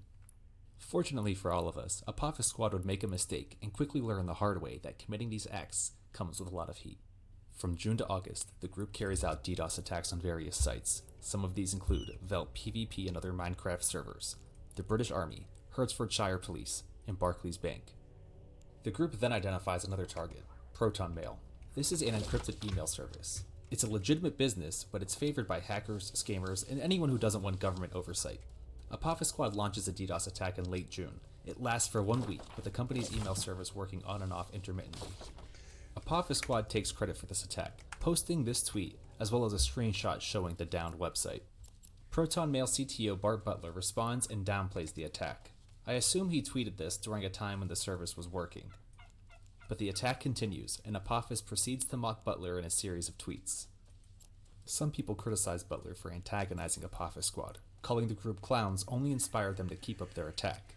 But as Apophis Squad would quickly learn, messing with Proton Mail was an even bigger mistake. Shortly after the Proton Mail attack, George tweets that the US Marshals tried to raid Timothy's home. This tweet shows that the government presumably knew who Timothy was. Even if George was incorrect about the police wanting to raid Timothy's home, you would think this would scare the boys because the police had Timothy's identity. At the very least, a rational person would end all cyber attacks and try to figure out a way to cover their tracks. But I don't think Apophis Squad acts rationally here. Instead of deleting evidence or going to hiding, they double down. On the same day as the alleged raid, George and Timothy call San Francisco International Airport. George pretends to be a concerned father, saying that his daughter was on a hijacked flight. This causes the police to search the plane when it lands. Here's a photo of the scene when the police came on board. The pair also call the San Francisco police and tell the same story they told the airport, but this time they add that passengers had been forced to the back of the plane. Here's the audio of the call he made to the airport police. Police Airport Bureau. Oh, no. Hello, Police Airport Bureau. Hi there. I'm really getting frustrated here. My daughter just called me like 10 minutes ago, crying on the phone, saying that her flight was getting hijacked. I can't believe you put your voice on record like this. Flight is getting hijacked, so tell me. She was crying. She said they were holding them hostage and that they were being pushed to the back of the plane and one of them had a bomb. They had everybody at the back of the plane. And she wasn't watching a movie. This was her voice talking to you. This was her. Okay. She was crying. I know what my daughter felt. No, I'm just look plastic, like plastic looking. They don't look like metal, like shiny or anything. They look plastic. One of the men had a bomb, and then it just cut out. It dropped. And then I called London Heathrow. They said that they're going to pass the information on. I've been waiting to hear something back. George then goes on Twitter and takes credit for grounding the plane. Because of his false claims, United Flight 949 remains in quarantine for several hours. On August 12th, the Apophis Squad Twitter account announces that George has left the group for good. For the next few weeks, whoever is running the Twitter account shows screenshots of a few other DDoS attacks that they allegedly carry out. They even send this tweet to the FBI and claim that the FBI can't catch any of its members. Whoever was behind this account now must have felt untouchable. After all, Apophis Squad had made its mark on the world at this time. People were paying for its DDoS attacks, so to them, things were looking better and better. But despite this new Twitter user's optimism, things would come to an end in just 3 days. On August 31st, 2018, George was arrested at his home in Hertfordshire. It seems that the police finally had enough of his antics. Coincidentally, the Apophis Squad Twitter account has not posted anything since August 30th, 2018, despite claiming that George was no longer involved. The correlation here seems to imply that he was still running the account throughout August. So how exactly did the police catch George? Well, it turns out the police knew about George for a long time. He had made bomb threats to his own school before and developed a reputation in the area. But most importantly, He was arrested after making the initial round of school threats back in March 2018. Just days after making those threats, George called the police and asked for advice on what to do if you think that your phone is hacked. During that call, he denied any connection with the bomb threats, but the police were suspicious. And George must have known he was going to be caught. During that March arrest, he said, "I thought this was going to happen. I was expecting it." At this time, the police seized several of George's devices. As they investigated, they realized that one of them was logged into the Apophis Squad Twitter account. And this Twitter account linked George to the 24,000 bomb threats made against schools across the US and UK. But despite the police having all this evidence against George, they released him on bail after that March arrest. Now, you would think someone who was just arrested would stop all their nonsense and play it safe. But George didn't do this. He ramped up his attacks. And maybe the police were expecting this. Maybe they wanted to build a bigger case against him. Well, the police came by again in April 2018 and arrested George for making more threats against schools. But they released him once again. By now, the police had to have a large file of evidence against him. But it was George's attack against Proton Mail that helped solidify his ties to the DDoS attacks from before. Proton Mail didn't enjoy being hacked and mocked online. The company set out to find out who did it. It enlisted the help of Brian Krebs, who by now was familiar with Apophis Squad since they tagged him in tweets. Krebs and Proton Mail combed through the data and reviewed it with government officials and industry experts. They found that George had a Proton Mail account. He actually DDoSed the service that he used, and I guess he thought they wouldn't catch him. To me, that makes no sense. So after finding all this evidence, Proton Mail shared it with the UK police on August 8, 2018. Proton Mail Unfortunately, narked the him? police did not act on this information in time, which allowed George to ground the United Airlines flight the next day. About 6 months after George's takedown, the police arrested Timothy Vaughn in North Carolina in February 2019. So how was Timothy caught? Well, there are a few possible explanations. First, the government might not have known who Timothy was. They knew the name Hacker RS, but they hadn't tied it to Timothy Vaughn yet. The other option is that the government knew Timothy Vaughn was Hacker RS. However, it wanted more evidence to build a stronger case against him. Prosecutors like to have foolproof cases before they take him to trial. This nearly ensures a conviction and encourages the defendant to enter into a plea deal. This second option would make sense, especially because Apophis Squad tweeted that the US Marshals tried to raid Timothy's home the year before. But then again, that could have just been a made-up story to help them build internet clout. But regardless of why it took so long to arrest Timothy, his arrest was the result of his own poor personal and operational security. In late 2018, Timothy registered an account for the game Town of Salem. He used his alias HDG0, as well as his email account xavierfarbell@gmail.com. A short time after, game maker Blank Game Studios was hacked. As cybersecurity researchers combed through the data, they saw Timothy's account. These professionals had been following Apophis Squad and recognized Timothy's aliases as being associated with the hacking group. They investigated the account further and learned that Timothy had used his phone to register the account. The phone was tied to a Sprint mobile network and logged Timothy's IP address in the Carolinas. This tied HDG0 and Xavier Farbell. Something changed. I can feel it in the beat of the horse hooves. The primal spirits of this land are returning. They were once called Beast Lords, and I believe with their return, what was impossible is now possible. I knew you had a warrior's heart. Long ago, my brothers stole my inheritance from me. On that day, I swore I would prove the blood of my father flowed through my veins by taming the Taki, the ancient spirit horses of heaven. I found this land where no one had mounted a horse in millennia. I came here to tame what is untamable. There was a cult of the Beast Lords near Washam. Perhaps they left some clue there. Will you aid my search? It will take more than keen senses to conquer this mystery, stranger. The bond between horse and rider is sacred. One soul, two bodies. Remember this when you search.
Warp drive active.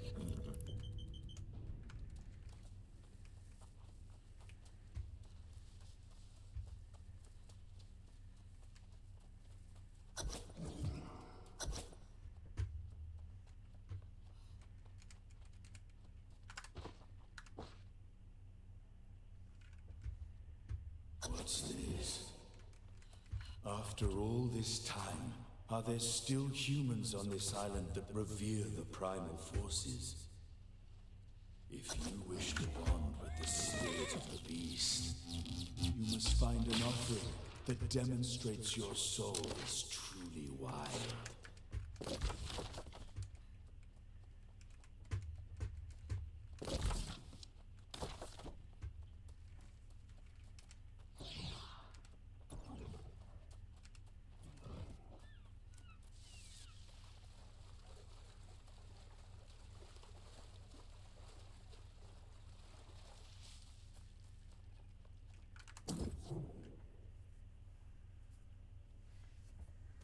It's kind of look like this.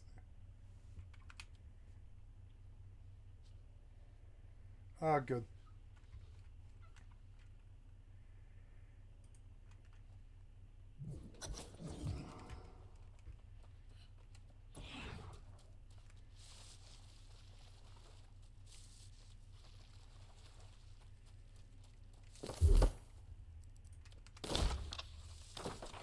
I'm gonna get my horse.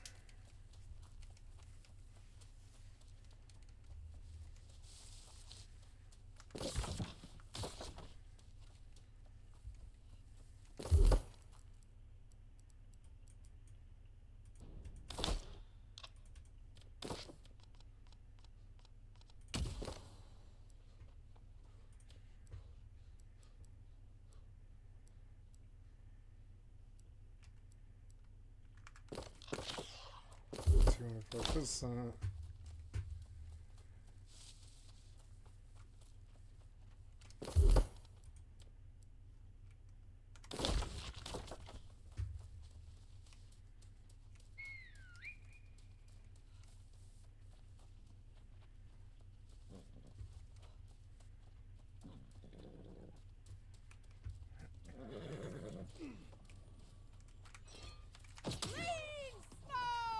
Do you realize what we've done, stranger?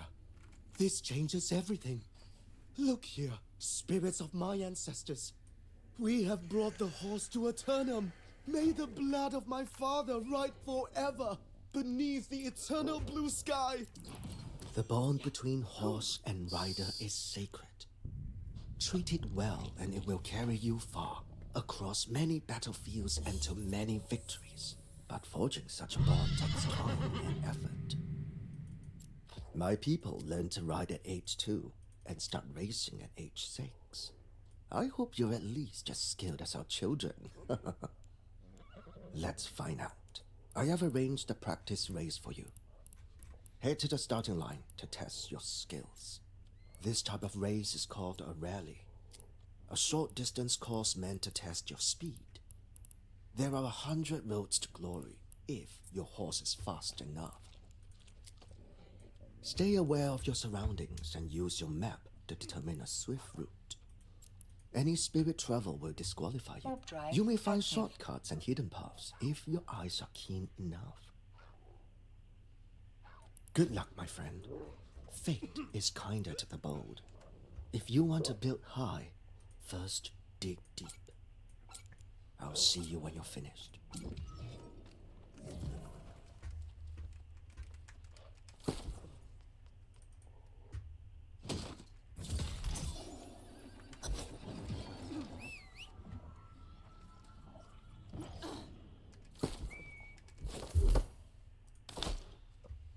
Yeah.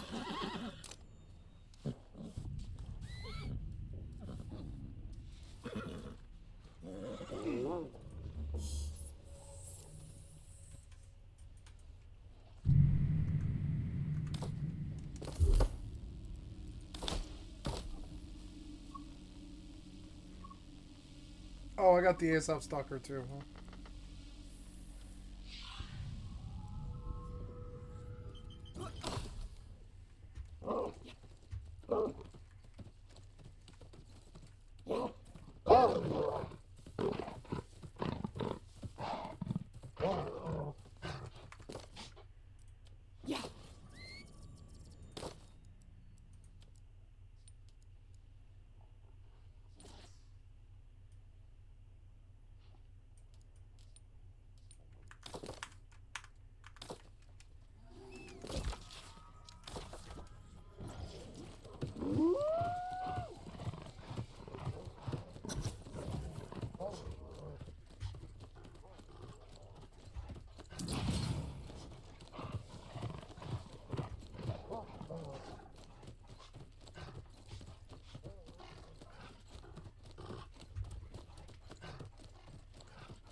to Timothy's IP address, and now he was dead to rights.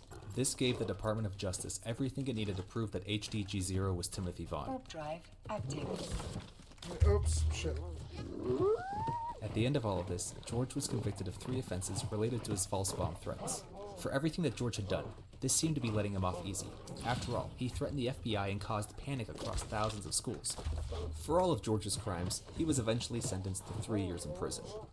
But critics say that the government let him off lightly. They say that he caused panic across the United Kingdom and the United States. He caused children to be evacuated, people to miss school, and people to be scared generally. Yeah. But then again, he was a teenager, so maybe that's why the government let him off lightly. George was also indicted in the United States. The UK could extradite him here, but it appears as though the US government never pursued that conviction. It's been over 3 years since George went to prison. I imagine he is out now. However, I could not find anything about him online. I hope that he spent the last 3 years realizing the wrong in his ways, and found a way to use his abilities for good. On the other hand, Timothy Vaughn did not get off easy.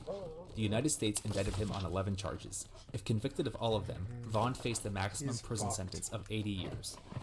After presenting all these charges to Timothy, the government proposed a plea deal.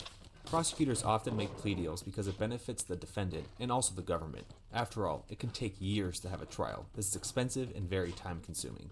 The government doesn't want to waste these resources. And defendants are often looking at many years in prison. By accepting a plea deal, they plead guilty to certain crimes for a reduced sentence. I think this was Timothy's best option, considering how many crimes he had been charged with.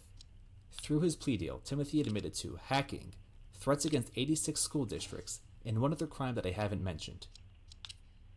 Timothy was found guilty of possession of CP. Who could have guessed things would become this dark? Timothy possessed nearly 200 explicit images and videos of children, including at least 1 toddler. What? It's safe to say that the government did not go lightly after that revelation. In the end, Timothy was sentenced to 95 months in prison. He also had to pay United Airlines $6,400 for the damages it sustained due to the false bomb threat. Disgusting. Timothy is currently in prison in South Carolina and is set to be released on December 21st, 2025. The DOJ did mention an unnamed co-conspirator in its indictment against George and Timothy, and there were news reports of teenagers being arrested following the first wave of school threats. But George and Timothy were the only 2 people ever publicly linked to Apophis Squad. Even now, Apophis Squad has 0 online presence. I think George and Timothy were the core members of Apophis Squad. Anyone else who might have been involved probably played a minor role and has since fled into the wind. I hope you enjoyed this video. Please like, comment, share, or subscribe to see more content like this.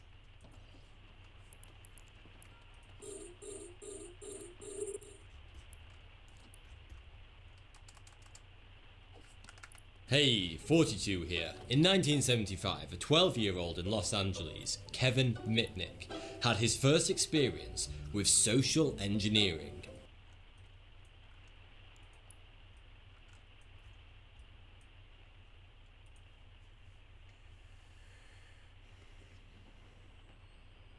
Thoughty2, thank you, Thoughty2. I'd like to sub to your channel. He noticed that all the bus drivers used the same special hole punch to verify bus tickets. So, he told a rather friendly bus driver that he was working on a school project, and he needed a punch to make interesting looking holes in paper, and asked where he could buy one. The bus driver told him. Social engineering is a hacking technique where you beguile someone to release a piece of information, perhaps a password or somebody's name, that they really shouldn't tell you, because that information gives you the power to carry out a hack. Asking a bus driver where to purchase a hole punch wasn't the most advanced example of social engineering, and there were it's an effective hundreds one, that Kevin would attempt throughout his life, but it was an important first step, giving him a taste of what a single person can do with the know-how. Yeah, I used to manufacture hall passes, and I got busted repeatedly for that because I really decided that it was my business where I wanted to go in this free country. If I wanted to walk down the goddamn hallway in the middle of class, I would walk down the hallway in the middle of class for whatever reason, to go to the bathroom or to you know, to walk outside and leave the school for the rest of the day or anything like that, right? And so I would manufacture hall passes. I got busted and thrown in school suspension like 25 times or something like that, which means I missed the entire school day in the 8th grade for manufacturing hall passes and using fake, you know, fucking hall passes, because I really wanted to essentially be free in the halls, you know? I wanted my freedom. Even back then, I was like, you can't stop me from going wherever I want to go. So I just did whatever I had to do to be able to be free to go whenever and wherever I wanted to.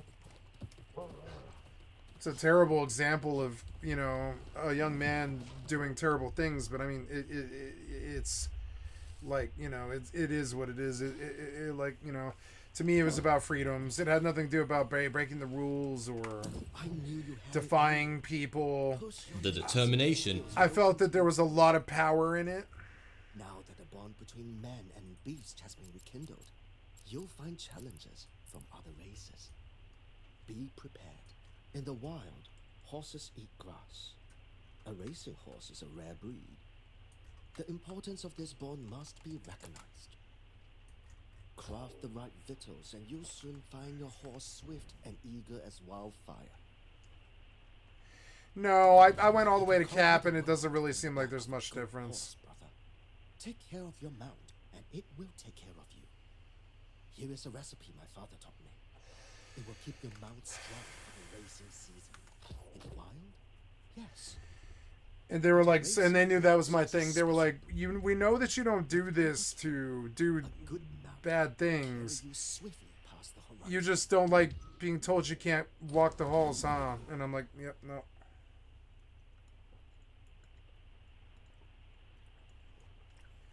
This is something people can relate to, even teachers. They're like, yeah, he freely just wants to be able to walk wherever he wants to go. And a lot of them can kind of understand that. But it's also really nasty to go that far. But I mean, like, yeah, I just stole a book in the 8th grade. I think the final fucking... Well, the final thing was failing out, but I failed out because I was skipping so much school. I was skipping so much school because I stole a fucking hall pass booklet from a teacher's desk. I was forging like a hall pass a day to get out of class and stuff, except the same people would always see me. So eventually I just got full-blown skilled at exiting the school in the middle of the hallway while they're looking. You know, right past them, slip right behind them as they're walking by, or that kind of thing. I got a lot more skill than just outright stealth right to their face, you know? Especially when you're fucking 6'1". Back then I was about probably 5'10", something like that. I was pretty fucking tall even for that age. And so hiding from people was extremely difficult. You had to do it with timing, and their back had to be turned. And you had to have no witness. And that's literally how I thought of it my whole life. I was like, okay, I'm this huge dude. I'm the size of a bouncer. I scare people like Julian from Trailer Park Boys. I scare people. I'm so big. And so, but I can move with a swiftness and a stealth. And not because I'm like a bad person or I want to do naughty things or something. It's just that I want my complete freedom of movement, always have. And I'll do whatever. I'll move like a weird psycho killer to get around hallways and get around people just to go on about my business. I don't care. Milk and honey. These are, what are these? These are basic Mount Vittles. It's barley, water, milk, and honey, which is really hard to get.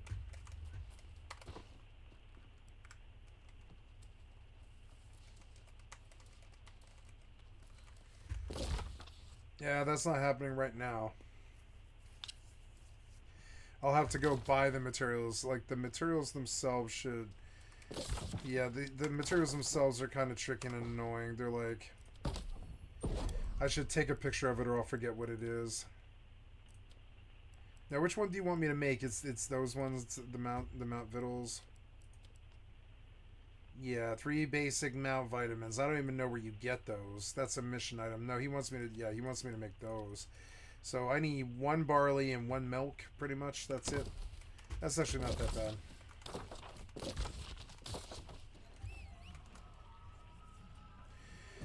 Now, do I recommend manufacturing hall passes or forging IDs or passports? No.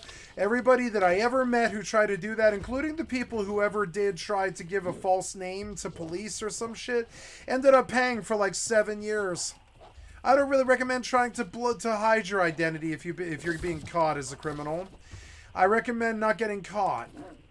And that often has to do with never ever being even in the same state most of the time. Most of the time when your crime is being committed, it's by other people that you've convinced to do it, that have taken an opportunity from you, that are ensuring that they're the ones who go to jail if anybody gets caught. That's how you commit crime. You don't ever go and do it yourself. I've done it a couple of times myself to prove some point to myself or others, but it's like most of the time you have other people do it and you're not even in the same city most likely if you're good at it, you know.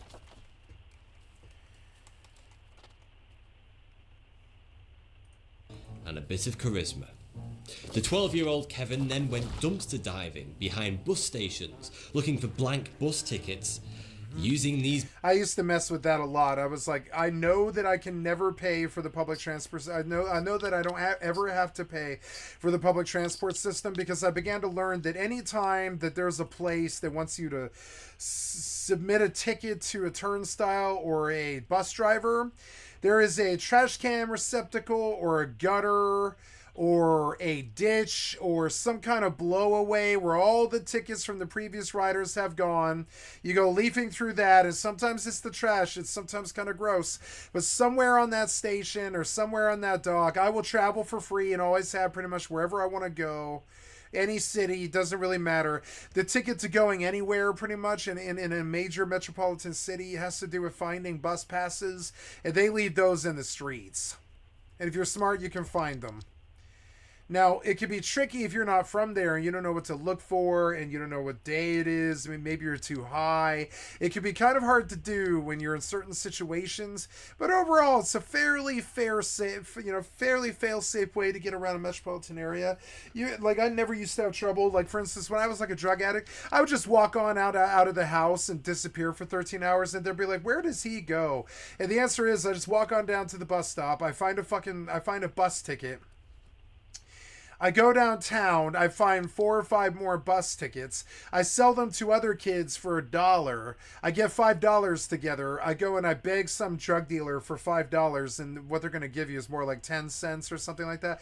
They'll give you a hit. They're like, yo, let me get a hit or like 10 cents for for fucking $5. And they'll be like, okay, it's cash money, right? They'll be like, okay, sure. And they'll give you like a small hit if they can, if they're able to do it. And honestly, you got to be friends with them. But honestly, you can usually get a hit off him at the very least. And for $5 you can just fuck off on meth. You can just fuck off and disappear for 13 hours and waste a day. I used to do it a lot. I used to get high in the morning at 8:30 in the morning, go on down to the fucking park, get high at like 8:30 in the fucking morning. It just blow fucking 14 hours like it was nothing. Like my stream. Something like that. It's one of the ways that I got good at being a streamer, kind of like, is it's sort of like being a drug addict in a park that never sleeps until you stop and go to bed or whatever, and then your eyes close, and then you're not in the drug dealer reality, the drug addict reality where you're out in public where anybody can reach you. Oops, I forgot to go buy the materials, and now I forgot what they are. It's like milk and barley. Was it milk and barley? Yeah, I think it's milk and barley, right? Yeah, milk and barley, wasn't it?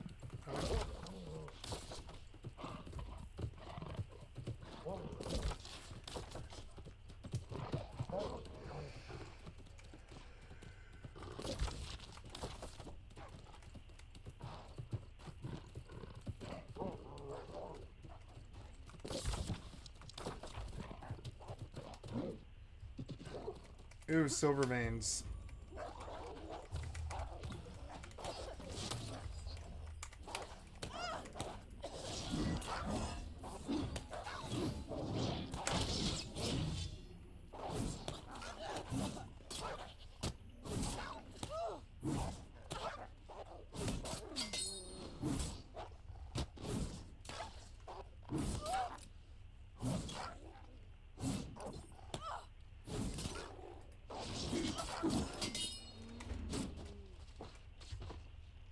I feel like New World has better Final Fantasy VII combat than Final Fantasy VII Remake does. It's weird. This greatsword is so much better than playing Cloud. It's so sad. Why couldn't you make Cloud good, you know? blank stubs. The whole remaster never did hit PC, right? Is FF7 remaster sequel? What is that? It's like what's that called? It's called Rebirth, right? Is Final Fantasy VII Rebirth on PC Because I don't think it is, right? The hell was that? No, that's my silver.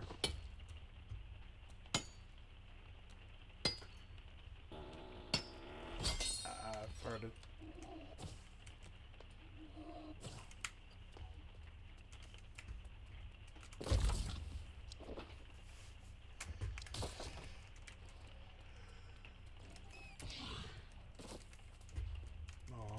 I thought that was ore. I was like, ooh, ore.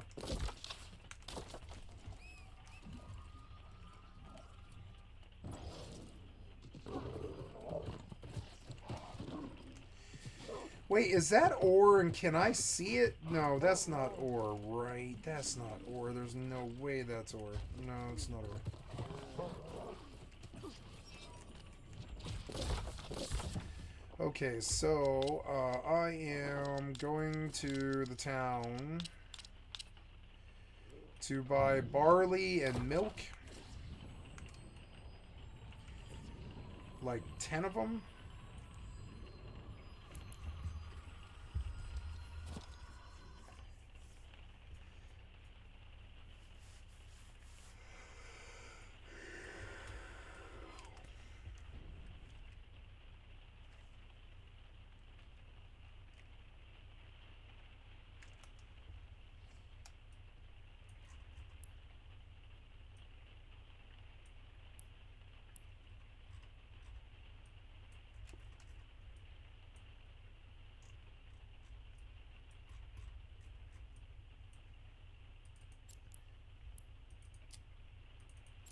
Yeah, this is going great.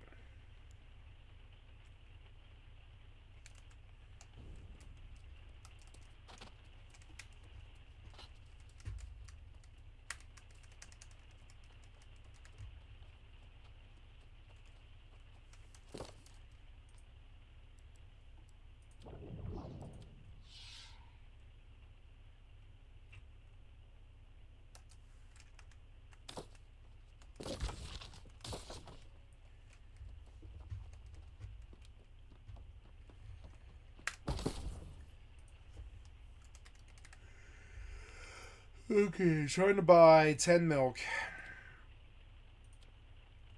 Yep. Ooh, that's cheap milk too. That's too cheap. I think that's too cheap for the milk. That's how much? Yeah, that's way too cheap for milk. We'll take it. Sold. And then we go, what was it? Barley. I think, yeah. Barley. 149. There's 20 for sale. Ugh. 149. God damn, man. Well, I'll buy one because that'll get me through the quest. Oh God.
losing rider wins few races, brother.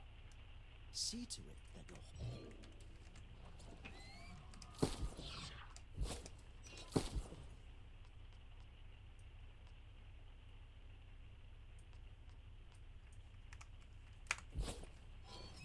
Oh.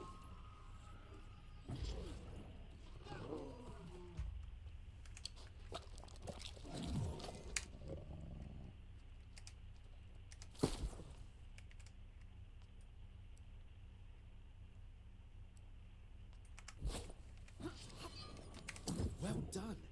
Your horse looks strong and eager, but a bond is forged through many hours in the saddle. I have posted races and notice boards throughout the area. These will push the limits of your potential.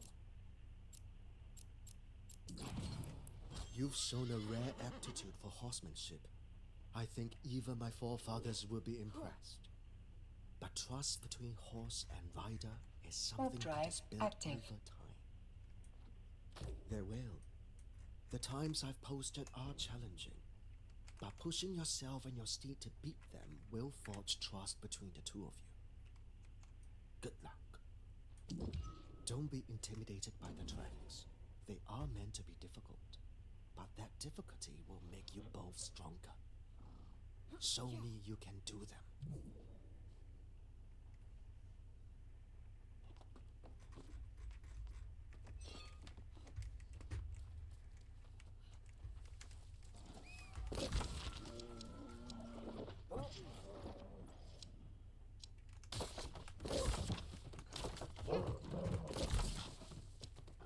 Docking permission requested. Docking request accepted.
Punch and considerable knowledge that he had learnt about the different routes, Kevin was able to create realistic fake tickets to travel anywhere for free within the greater Los Angeles area. That's what I did in Denver. Kevin had learned how to game a system, and he relished from it.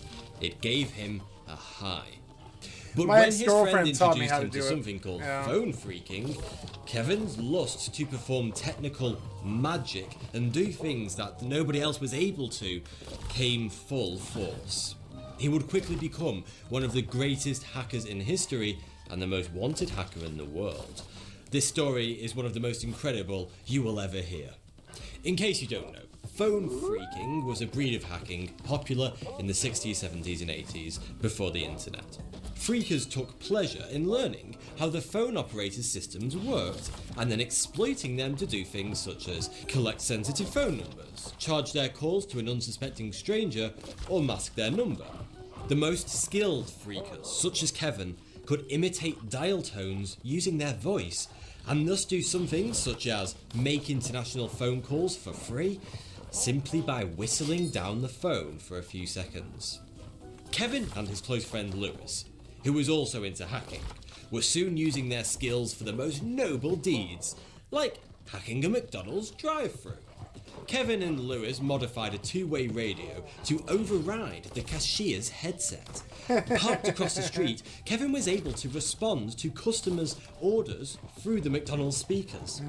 Using this trick, he would pull pranks such as telling customers they were giving away free apple juice and then playing a recording of someone pissing into a cup.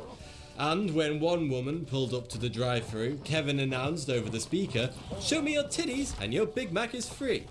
She responded by furiously grabbing a baseball bat out of her boot and charging inside the restaurant. What? One time, after realising what was going on, the cashier came outside and stared at the speaker. He looked around it, behind it, and then stuck his face right up against the speaker grill, as though he was expecting someone to be inside it. Right at that moment, through the speaker, Kevin shouted in a guttural voice, "What the fuck are you looking at?" The cashier jumped out of his skin. Kevin never hacked for money or damaged anyone's data. He never sold any of the sensitive data he stole. Kevin hacked for one reason, and one reason only: pleasure. It was his addiction. He did it simply because he wanted to, and because he could.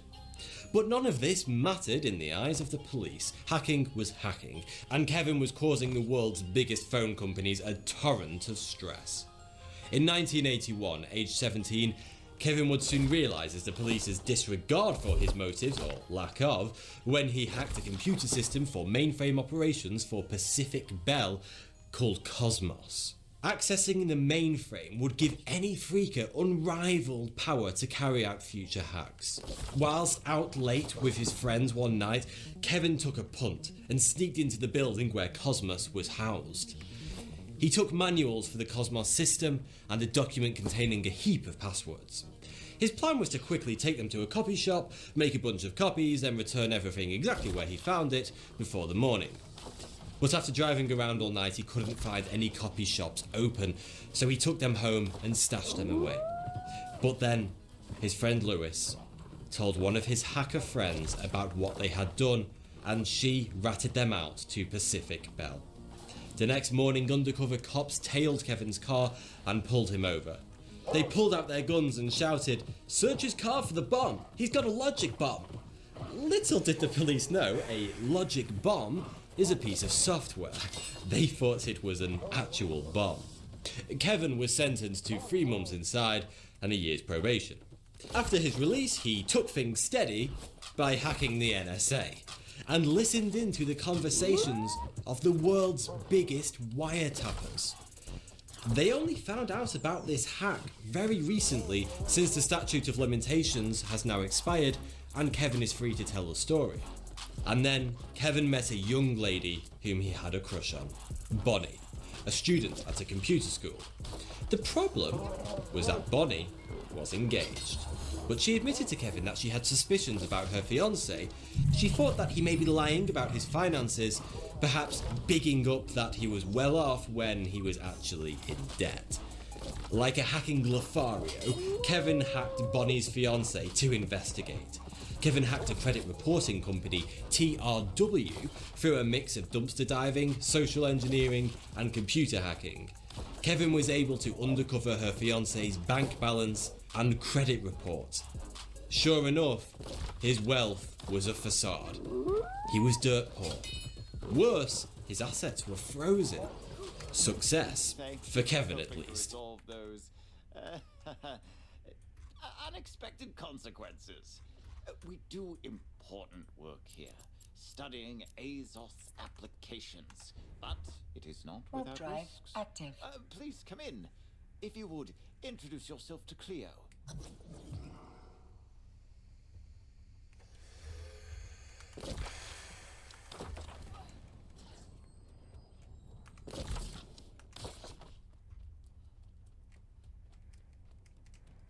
Cool. All the different plants of the game, they're beautiful. I loves them.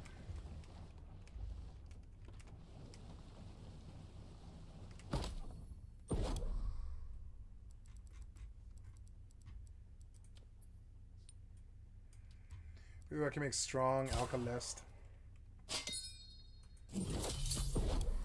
Nice. I will make common regen pots, a lot of them. Oh, I don't have any common alkalist though. Uh-oh. Oh well. I don't think I have any hyssop on me. Acquaintance of Aventus. His enthusiasm for research is admirable, but it creates complications from time to time. He must make friends regularly. The Syndicate values those who help him uncomplicate his results. The Syndicate, scholars, arcanists, inventors, explorers of every kind. This land suits the intellectually curious. Those who can handle a measure of danger, doubly so. You are welcome here. Return to Aventus. I think that's the actress for Molotov Cocktail on Venture Brothers.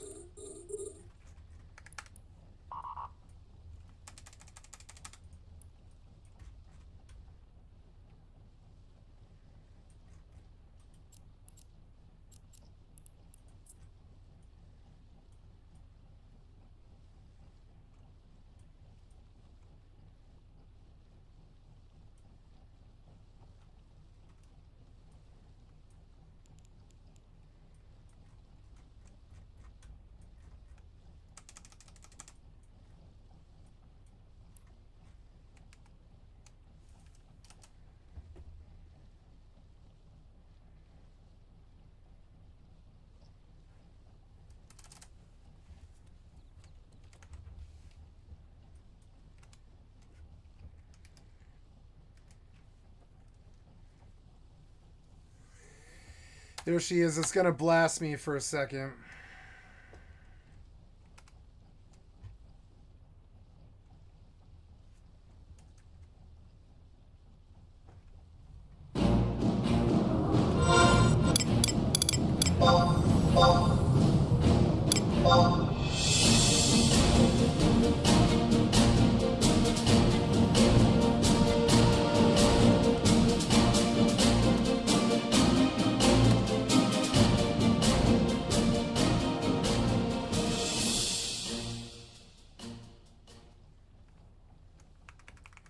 Sorry. Oh, look, my frames are good.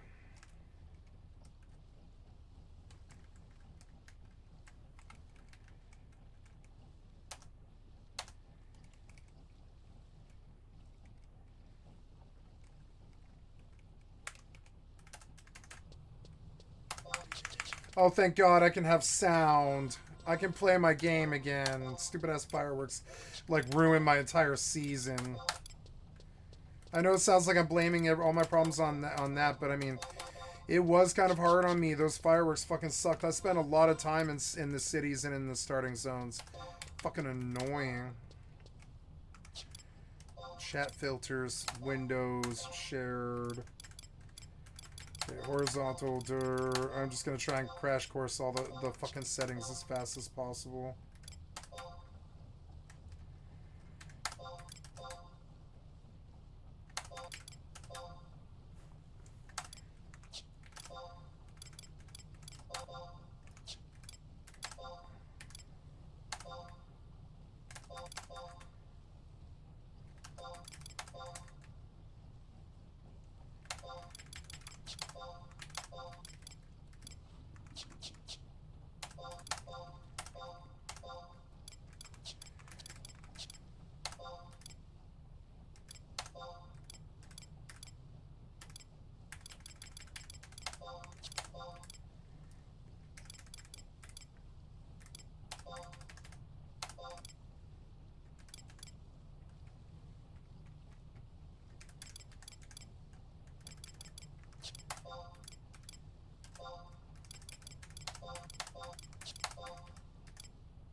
I'm gonna go get my status and then log.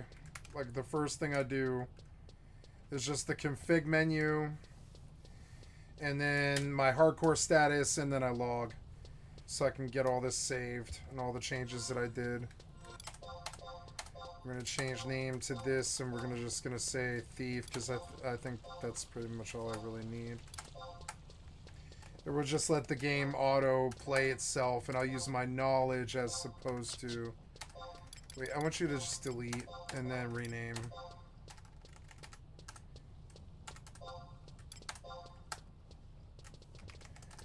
Right.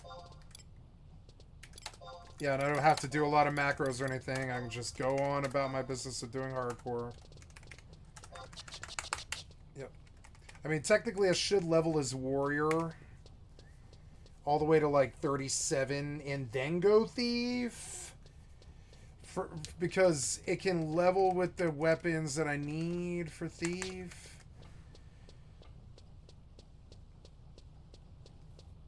And it can pull, but I mean, I don't know. It's,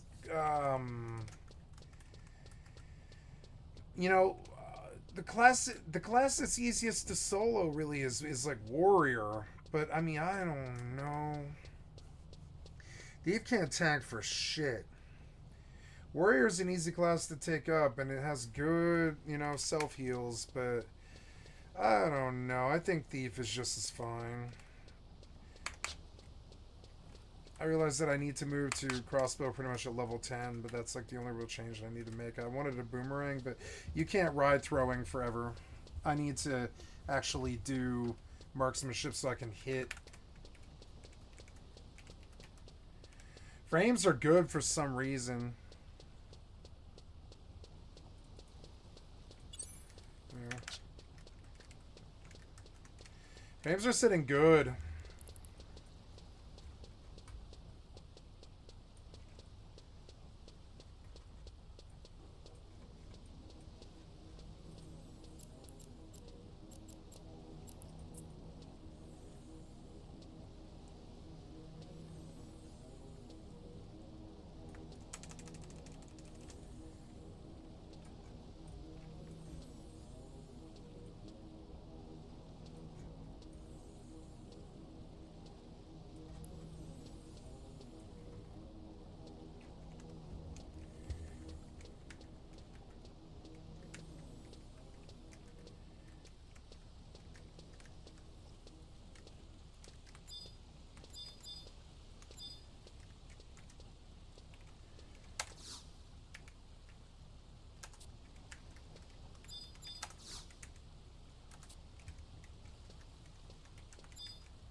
There's Franklin, but the... Oh. Isn't she the one that I trade the adventure coupon to? Or no, it's that person, isn't it? Is it Reet? Yeah, I think it's Reet. Yeah.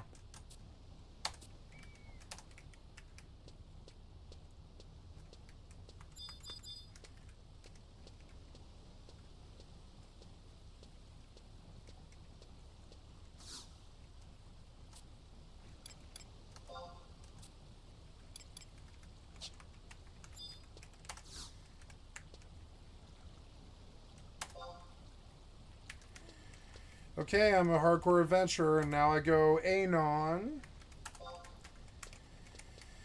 And I'm going to send over all the stuff that Thief needs.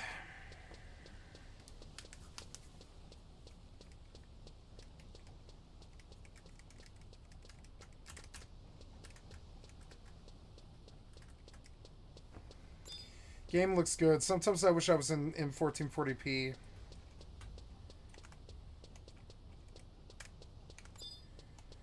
But I think these clients like struggle enough.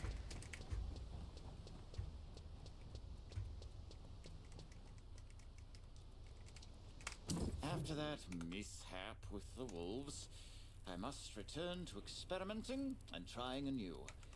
A different formula, or perhaps a new approach. Fortunately, research is what this place was built for. What I am built for. I want to do some bids on a prospect. If you join us in the syndicate, they will be yours to use. Should you be interested, I would like to test your mind as well as your body.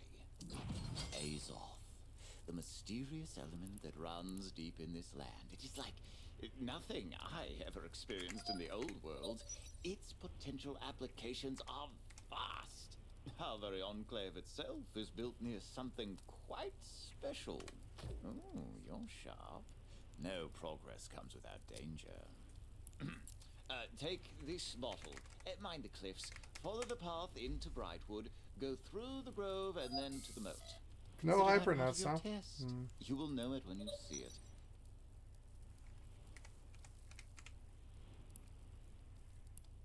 Oh, one more thing. Do not anger the creatures there.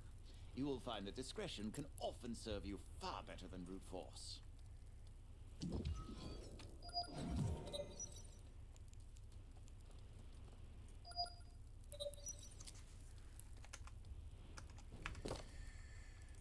The voice is down a little too low. Should be at like 75, I think.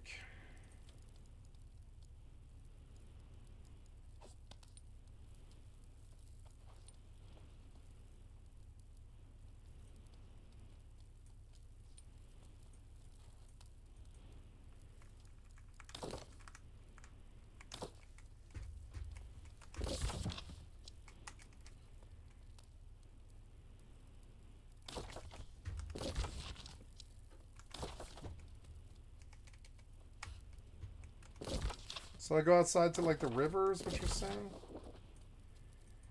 Yeah, I guess so.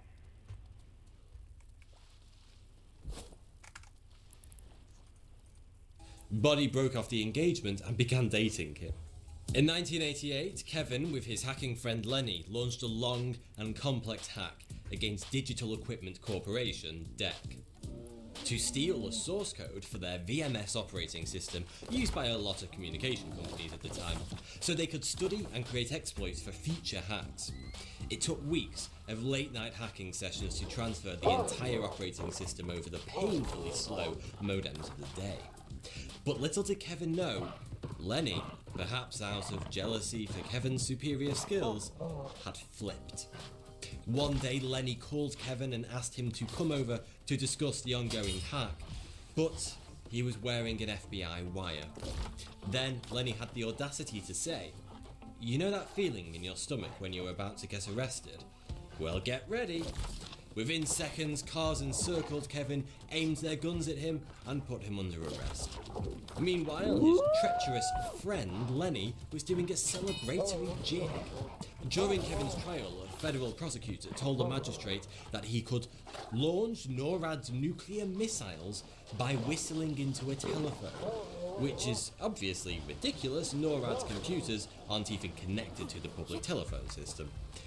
The media, and thus his trial, went crazy with other bogus claims about Kevin's exploits. They say he had hacked the FBI, he had hacked the police and deleted his own arrest record, and bizarrely that he had hacked actress Chrissy McNichol's phone and disabled her phone service, which wasn't true. Kevin was sentenced to a year in prison. After prison, Kevin still had a hacking itch that he just had to scratch. And it wasn't long before he was once again using social engineering and computer hacking to mess with the phone companies, specifically Pacific Bell. But then he found out that a hacking associate of his, Eric, was a snitch. He had been working for the FBI and feeding them information about Kevin's recent hacks.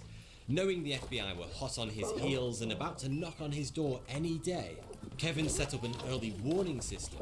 He bought a Radio Shack scanner and fed it into a DDI, a digital data interpreter, a box that read and understood the scanner signals. The DDI then fed into a computer. This setup would monitor the nearest cell tower and relay to Kevin's computer the cell phone numbers of every mobile in or passing through the local area. Kevin programmed a piece of software that could continuously match each cell phone number against a list of FBI numbers belonging to agents he knew were investigating him. Kevin had collated this list over previous hacks. If any of the incoming numbers was a hit on the system, it would sound an audible alarm inside his apartment, indicating that an FBI agent was only minutes away. So he could get the hell out of it. Kevin also bought a box of donuts, smart, wrote FBI donuts on it, and placed it inside his fridge. He knew they would come, he just didn't know when. But he wouldn't have to wait long. He was raided shortly after installing the alarm, but his alarm had worked. He knew they were coming and had already moved any incriminating evidence to hidden locations. When they showed up, Kevin was waiting for them. They searched his apartment but left frustrated, finding nothing they could use to arrest him over. But Kevin knew by now the feds were building a strong case against him, so he decided to go on the run. And what ensued would be one of the FBI's most frustrating chases of the man who had earned the title of World's Most Wanted Hacker. Kevin needed a new identity. He went to the DMV and applied for a learner's permit, then went to a driver's school and told them, "I've been in England for a while and need to refresh my license as I'm used to driving on the other side of the road now." He then took a test and received a new driving license with a new false name and identity. Kevin then used this new driver's license to get a social security ID card which was associated with his new identity.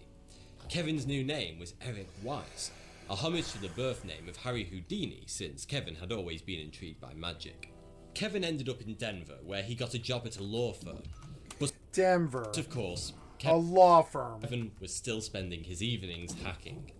In the early 90s, he social engineered his way to getting his hands on the source code for the immensely popular Motorola MicroTAC Ultralight, the iPhone of the day. Having the source code for the most used cell phone on the market was obviously a hacker's paradise.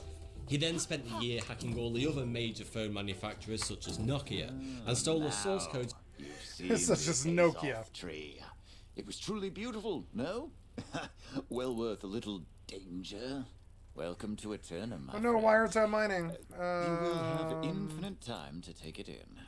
Oh, I hoped you would see its true beauty. Now, if I may have the infused water? Oh, Here is your asteroid payment. depleted. I was gonna dump off. It's safer. Well, you would make a marvelous member of the syndicate. However, you must first see an additional member of our order. Cleo has already requested a word, if you came back in one piece. I see within you the same potential. Please, go and speak with her. Oh, I believe you are. Go to her and keep an open mind. The task she has prepared may challenge you in more ways than one.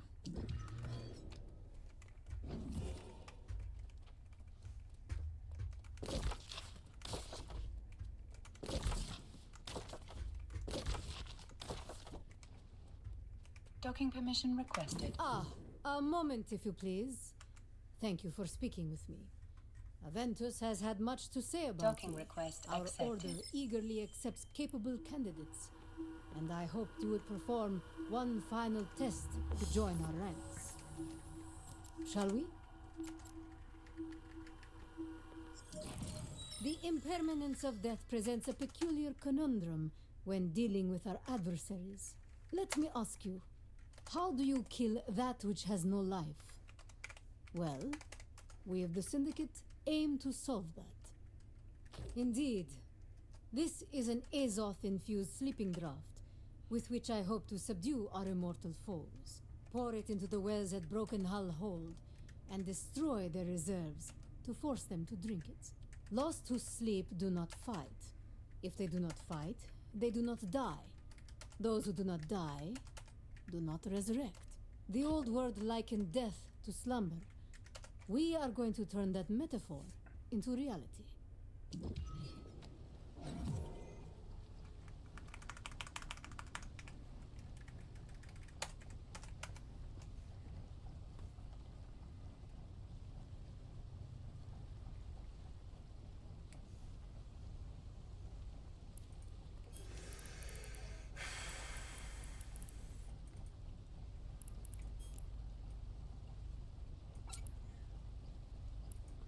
God damn, I'm at 245 right now.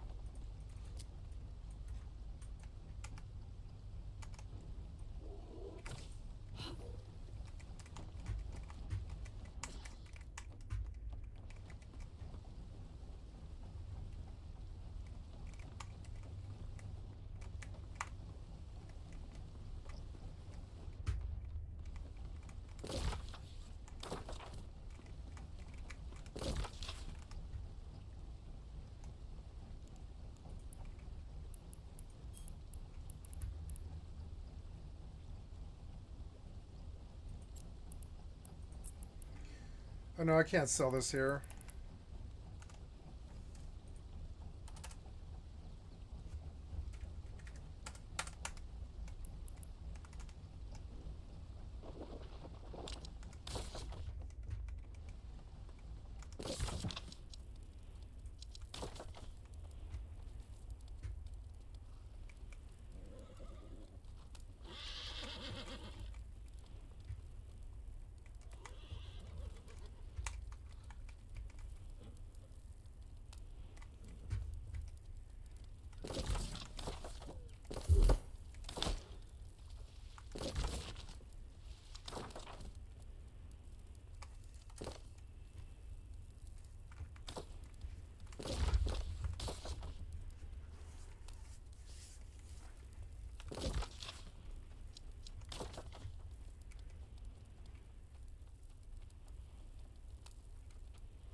For most of the cell phones on the market. Eventually, this would require so much work. All of this stupid shit would require so much work and so much ingenuity. If they could just go get a job and make fucking probably 4 or 5 times the amount of money without all that hassle and paranoia and losing your family and jail time and all that. But no, they've got to go break the rules and be bad boys and be dumb and all that stupid shit. Everything I ever did, I did because I had to do. Almost all of it. Not all of it, but most of it. I'm not to turn yet. Gotta remember that there's quests all over Everfall.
Oh, it's a fast travel here? Oh, it is. Good. I can just jump over there. Cool.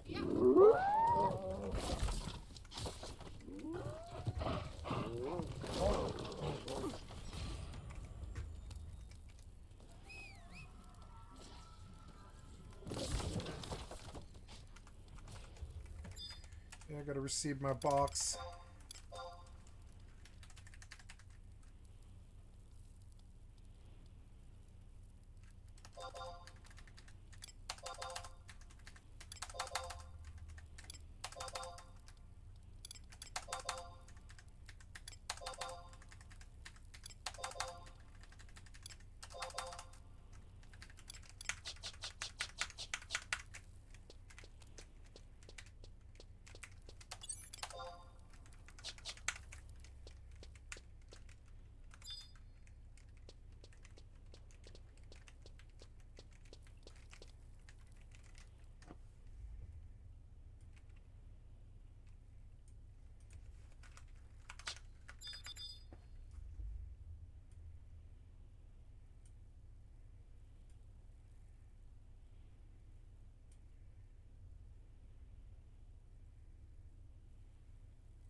I don't know where I'm going. It seems like there's no road, but no, that I bet that's probably fine. I think that probably will work. Us. The law firm where he worked grew suspicious. He's so dumb. If he were just to apply this kind of ingenuity to a real job, this was always my problem with criminality too. I never ever thought I would do it as a main to like ever subsist.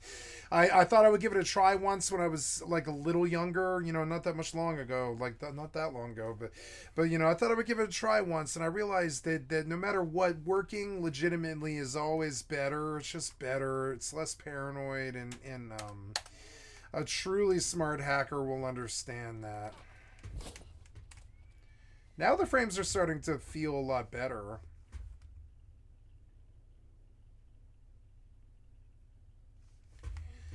I love this game. I used to not like this game because I was like, it's sort of like it's got a good start, but it's like, I don't know, something about it. But now I really like this game. It took me a long time to relax and just enjoy it, but when I did it, I really appreciate it.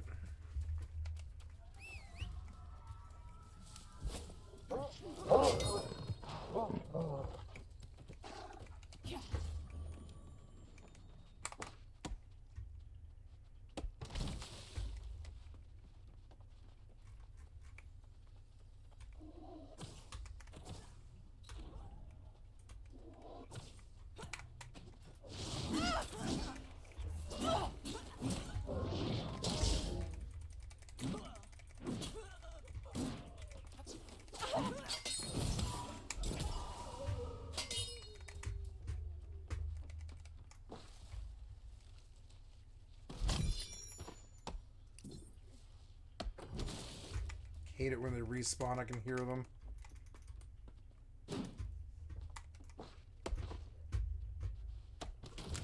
So this sounds like buzzing of really angry flies.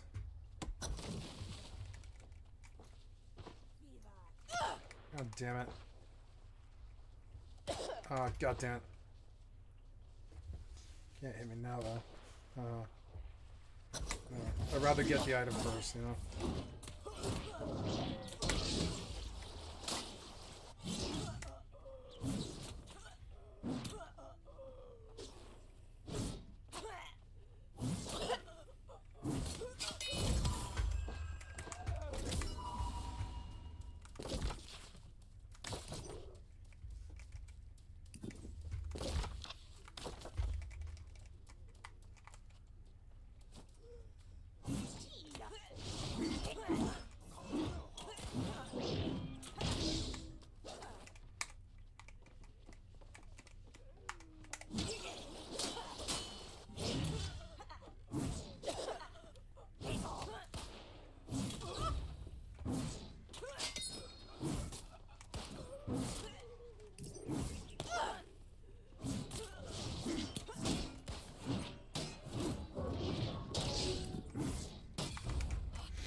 Trading fee might be better.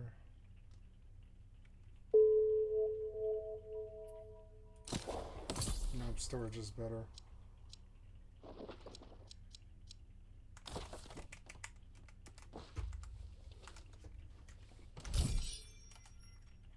Oh, my aspect ratio is bad.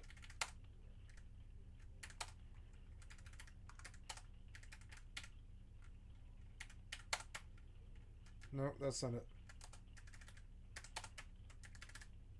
There.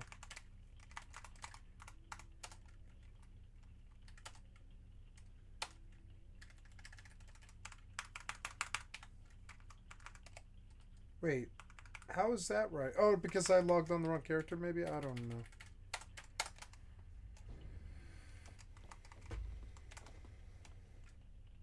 I love how it's not black screening anymore. That makes this way better. I made 400K in the last couple of months, just like kind of, or last couple of weeks, anyways. Like really being like fairly lazy, and I like that.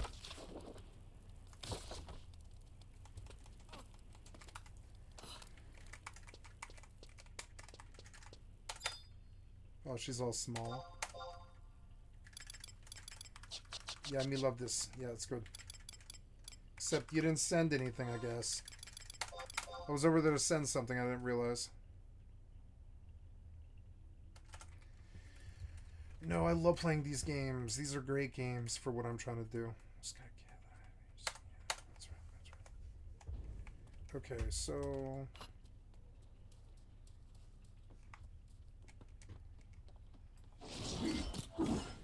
Oh my god, it's 3 in the fucking morning.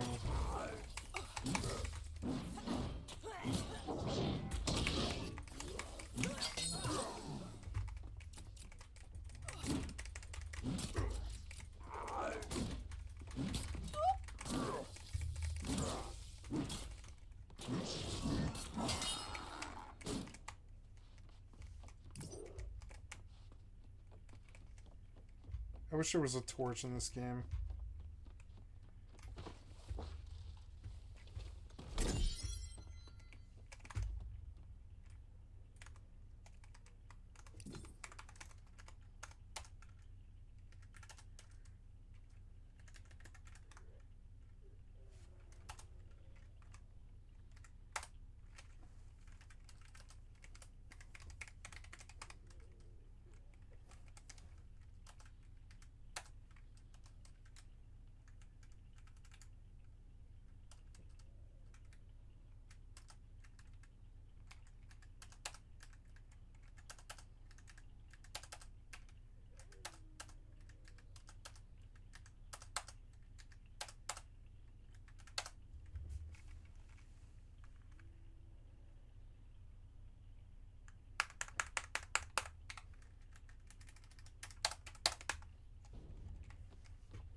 Wait.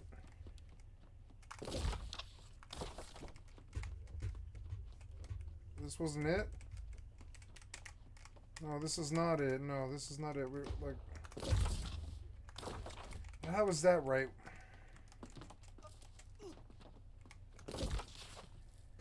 How is that right? Collect water skins, but there's no water skin here.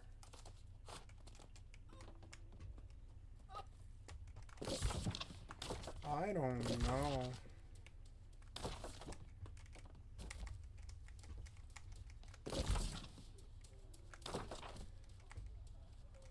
Collect, oh no, collect water skins from the Lost. I see. So they want me to just kill a Lost. I see.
Such a lovely day. Sangria in the park. Then lately in the dark. Then we go home. Pour the drop in the well. Such a perfect day. I'm glad I spent it with you. Such a perfect day. You just keep me hanging on. You just keep me hanging on. What a perfect day. You made me forget myself.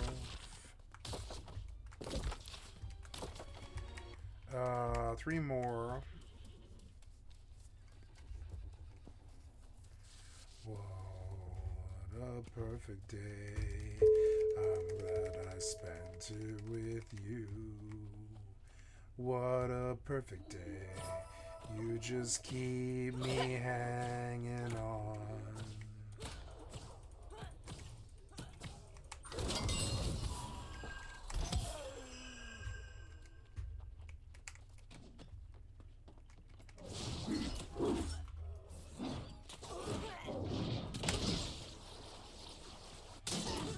I think I'll start using VATS on my... Well, I don't know. VATS is a little bit different.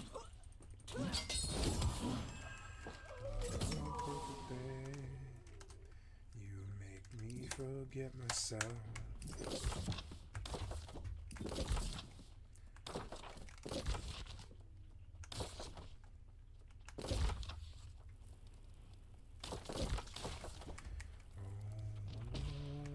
Perfect day. I'm glad I spent it with you. Oh, what a perfect day. You just keep me hanging on.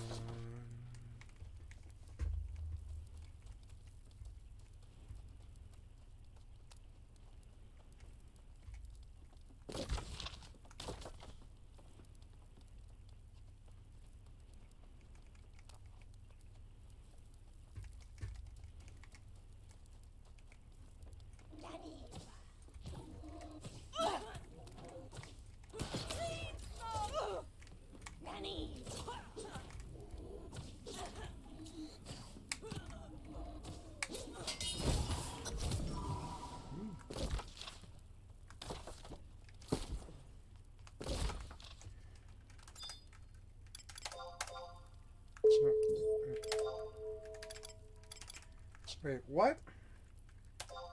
How is this right? Oh, you sent it to the wrong person, huh? God damn it. It's hard to keep all the fucking names straight.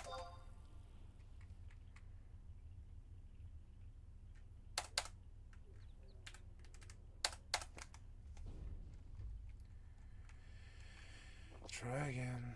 Nice, am I done? Yes, I am done. So now we can cut a corner by teleporting back to Pridwen. Oh, you aggro me. Of course you did, I was in a map.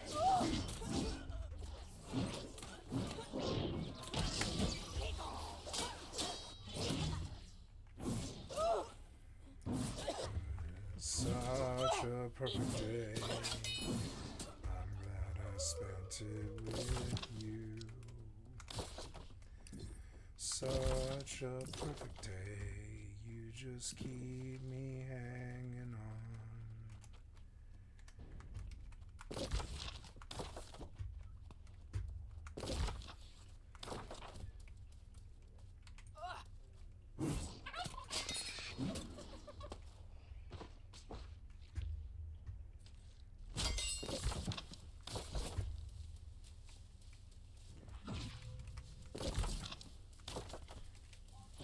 Eruption Swarmer.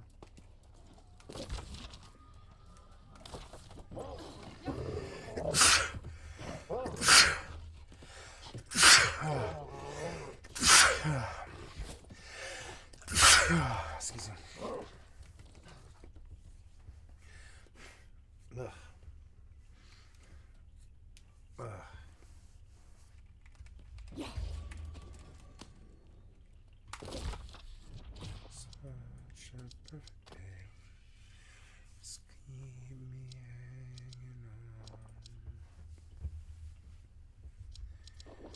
Okay, so now what? Now we go over there, go.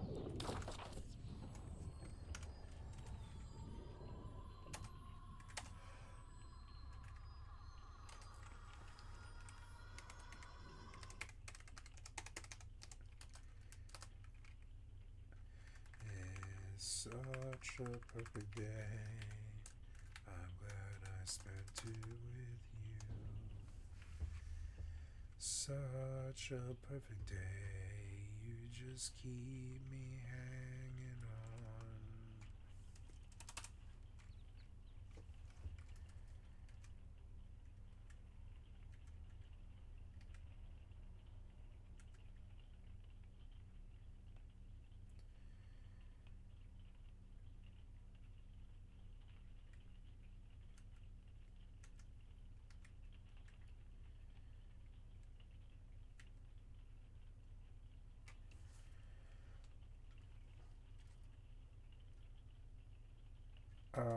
Yeah, there we go.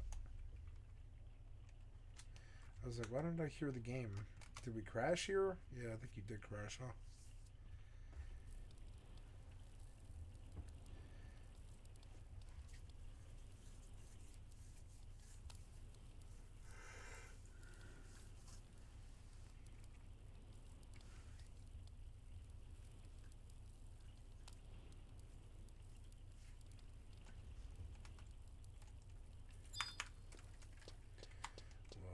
Perfect day.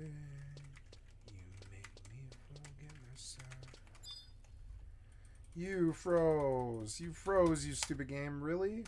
Oh. Yeah, that's fine. Go. Yeah, you crash all the time. Let's go.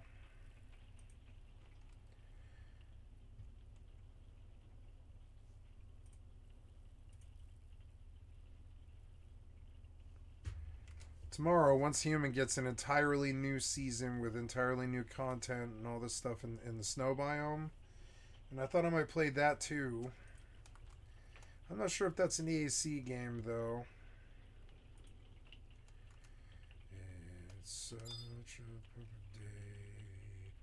I'm glad I spent it with you. Such a perfect day. You just keep me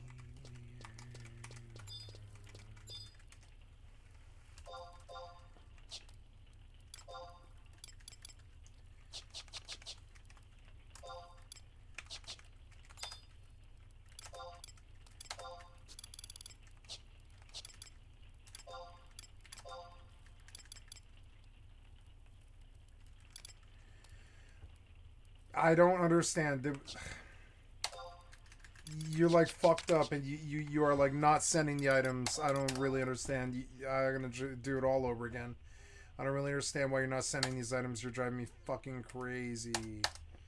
I've tried 2 times now. Please make the 3rd one a charm. I can't stand your item fucking system. Let's go.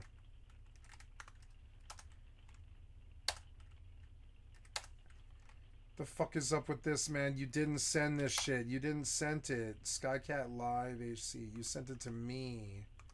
You sent this stuff to yourself, you idiot. God damn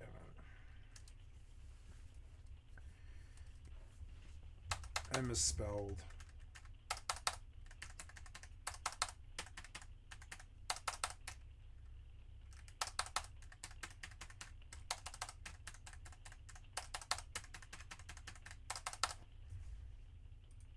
That Kevin was making excessive phone calls during his lunch hour. He was constantly using his cell phone. They fired him on the grounds that they suspected him of doing outside consulting. Of course, he wasn't. He was hacking. After firing him, they looked into his background and discovered that he didn't exist. Well, at least Eric Weiss didn't exist. It was time for him to up sticks once again and move to a different state. Kevin chose Seattle. The first day he arrived to start Denver and his Seattle. in Emerald City, the New York Times had put Kevin Mitnick on their front page spread. What? In bold letters it read, "Cyberspace's most wanted. Hacker eludes FBI pursuit." The first passage read, "Combining technical wizardry with the ages-old guile of a grifter, Kevin Mitnick is a computer programmer, run amok. He was on the New York Times. Times. Officials cannot seem to catch up with him. This was deeply embarrassing for the FBI, but they were closer than Kevin could have ever imagined. In 1994, whilst out in Seattle for lunch, Kevin was walking whilst talking on his cell phone when he heard the unmistakable noise of a helicopter directly above him. It started to descend to lower altitudes above his head until it was extremely loud. Kevin immediately suspected it could be looking for him. He ended his phone call and legged it. He managed to lose the chopper. Then Kevin hid inside a store and used his phone once again. In less than 5 minutes, the helicopter was overhead again. He hung up his phone call again and ran. And sure enough, he lost the helicopter. But as soon as he would use his phone again, bam, the helicopter magically appeared above him. Kevin's phone was being tracked. Kevin was forced to move on again, but this time to the other coast and towards the south. He settled in Raleigh, North Carolina. But now the FBI were bending the rules of the law in order to catch Kevin, and they had formed a large task force. They had obtained permission from internet service providers to watch traffic on internet communities that hackers such as Kevin... Game entry narration assistance. And Game entry... while using his computer, Kevin noticed that someone had logged in to one of his online accounts, and he didn't know who it was. Feeling anxious, he poked his head outside of his apartment's door and looked around. Little did he know, but the feds had tracked him down all the way to Raleigh and were now outside watching his apartment complex. They didn't know which apartment he was in, but when he poked his head outside, they spotted him. 30 minutes later, a knock came at the door. FBI, open up. They came in and began searching his apartment. They asked, "Are you Kevin Mitnick?" He answered, "No." Kevin was upholding his fake persona, and it almost worked. Since the last photo they had of Kevin was in his youth, and Kevin was now in his 30s, after some intense questions and a search which turned up nothing suspicious, the feds were about to leave, genuinely believing they had the wrong guy. But then one of the agents reached inside the pocket of a ski jacket hanging inside his wardrobe and found a pay stub that said Kevin Mitnick on it. Busted. Kevin was charged with wire fraud, possession of unauthorized access devices, interception of wire or electronic communications, unauthorized access to a federal computer, and causing damage to a computer. He served 5 years in prison. Since the end of his supervised release in 2003, Kevin Mitnick has turned his hacking hat white, and he has travelled the world giving talks on ethical hacking and security. He is also a security consultant for some of the world's largest Fortune 500 companies, and ironically, also now he steals from people legally. And he teaches social engineering to government agencies. It teaches lots of people that internet and security should be something that we should worry about, but they'll never ever meet. Internet and safe and internet and privacy, they don't meet. Safe and the internet, they just don't ever happen. That doesn't happen. And so he's out there like legally robbing people, essentially just like lying to them. Low doesn't look as good. Yeah, it doesn't look good enough. It's annoying. But the frames are better. The frames are like better.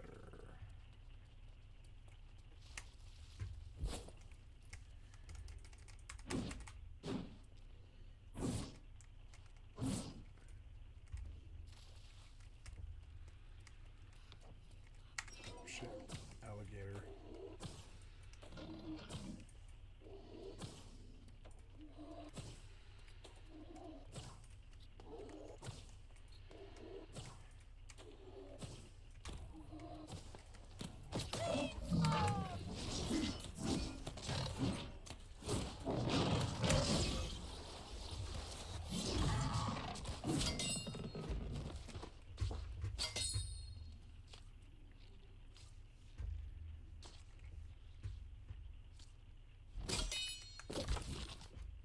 Oh, I have Aeturnum.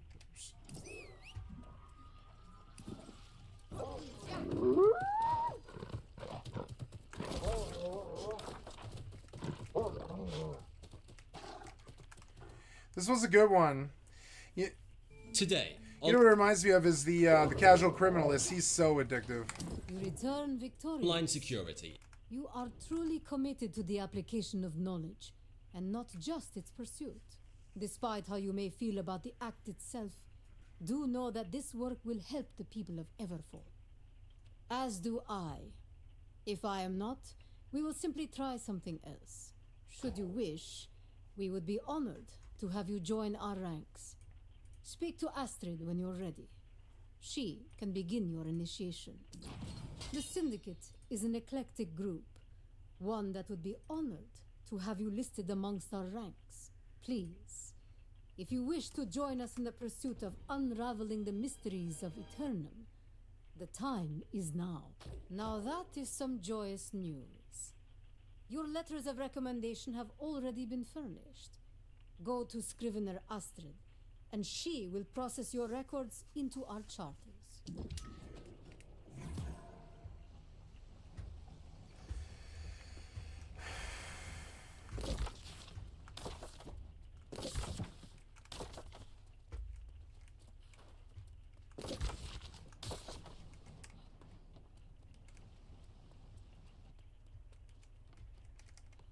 Aventus came over here 6 times to tell me about you and the wolves.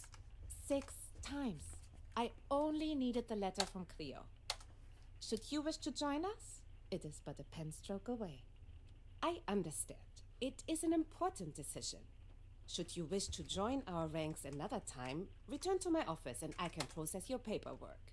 News of your adventures would be illuminating.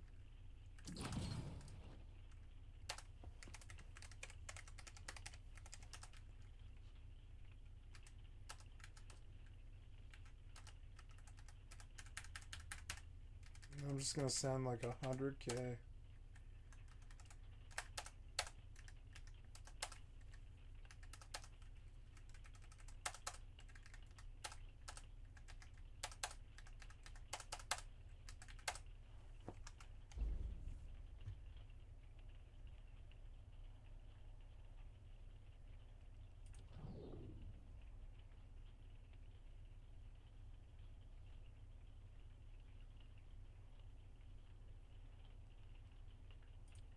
Well then, another fox finds the den. I expect to see your name on many papers these days. Care to bolster that reputation of yours some more?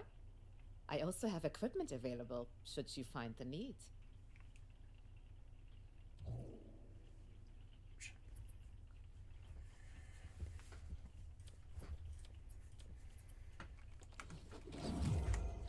Okay, now I can go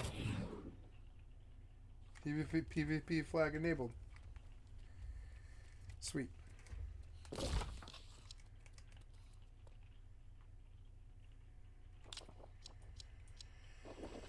Okay, next step is, I think, a lot of races, I think, actually, are probably the fastest way to just get sort of passive XP, I think.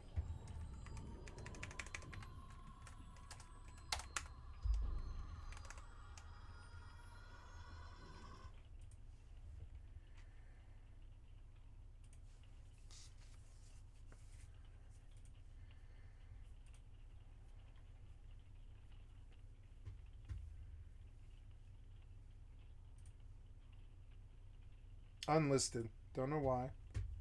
Just totally unlisted for no reason. Why? Start again, motherfucker. Totally unlisted me for some reason. I don't know why.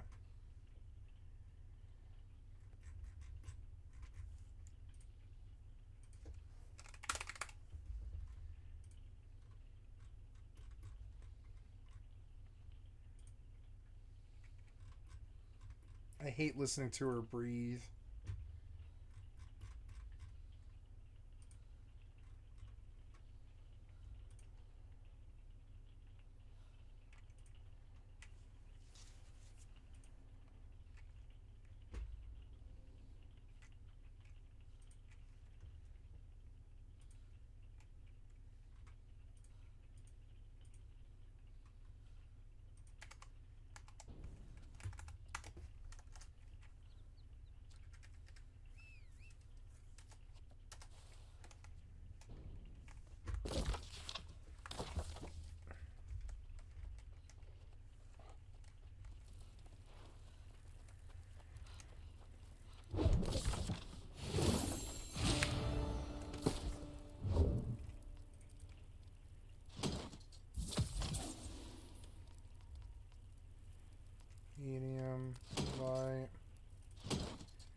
gloves, musket, BOE fire staff.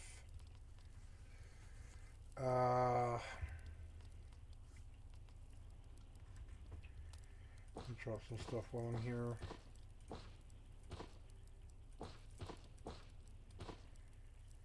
Nice, I have enough space here, yeah. And 4 basic mount vitamins, but I mean I don't have any real money. Not really for mount vitamins, really.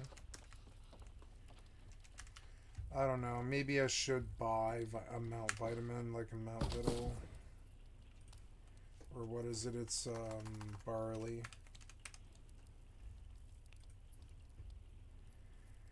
$149, 19 of them available.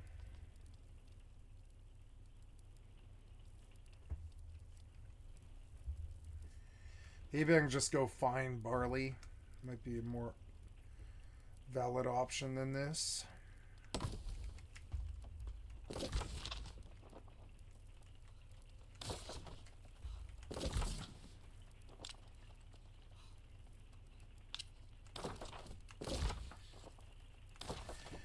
I will do this race in the hopes that it'll take me out westward.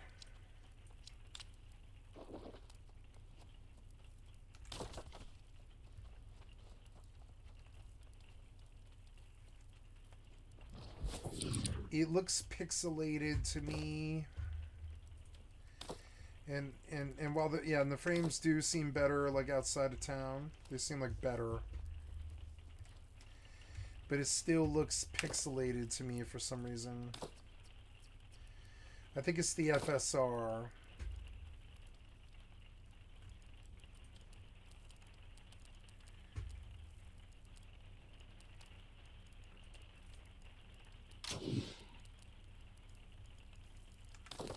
Alright.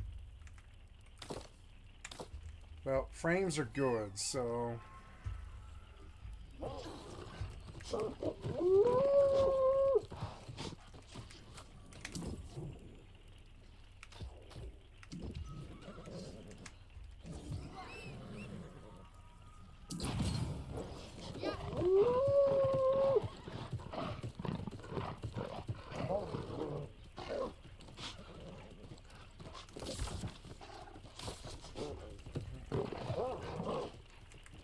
Right to Primland Castle and Monarch's Bluffs, okay.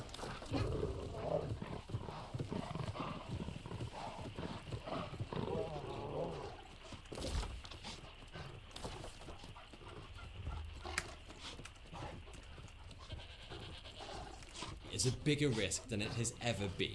Since Kevin Mitnick was phone phreaking in the 80s, hacks have grown more sophisticated and insidious. And if you don't take the necessary precautions, it won't be long before all your personal data, or worse, is in the hands of someone unsavoury.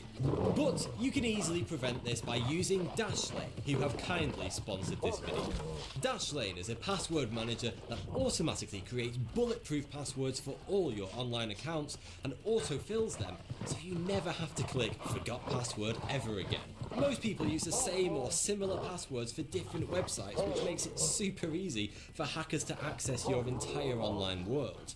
But Dashlane creates a unique, super strong and complex password for each individual account, which is the best way to defend against hackers. Dashlane also fills your credit card information whilst online shopping, so you can make purchases online without ever having to fetch your wallet, and it works seamlessly across all your devices. It has a built-in VPN with country select, so you can access any content, stay secure, and protect your privacy at the same time. With Dashlane, you'll be alerted if any of your accounts or data are breached. It also has a dark web monitoring system that will immediately let you know if your personal information appears on the dark web, where it can be seen by hackers or spammers. But wait, is this safe? What if Dashlane gets hacked? Well, it's actually safer to put all your passwords into Dashlane than if not using a password manager. Dashlane safely stores and decrypts your data on your local device only using your master password. So in the rare instance that a hacker did breach Dashlane, they wouldn't even be able to see your passwords, because not even Dashlane has the keys to decrypt your passwords. Dashlane is trusted by 11 million users in 180 countries. From my experience, Dashlane is the best all bases covered security and time-saving tool out there. You get a password manager, dark web monitoring and VPN for less than what you would usually pay for any one of these services alone. And if you visit my unique promo link in the description, you can get a free premium trial of Dashlane for 30 days. Plus, if you enter 42 at checkout, you will get 10% of Dashlane Premium. Thanks for watching, and thanks again to Dashlane for sponsoring this video. Don't forget to check them out by using the link below.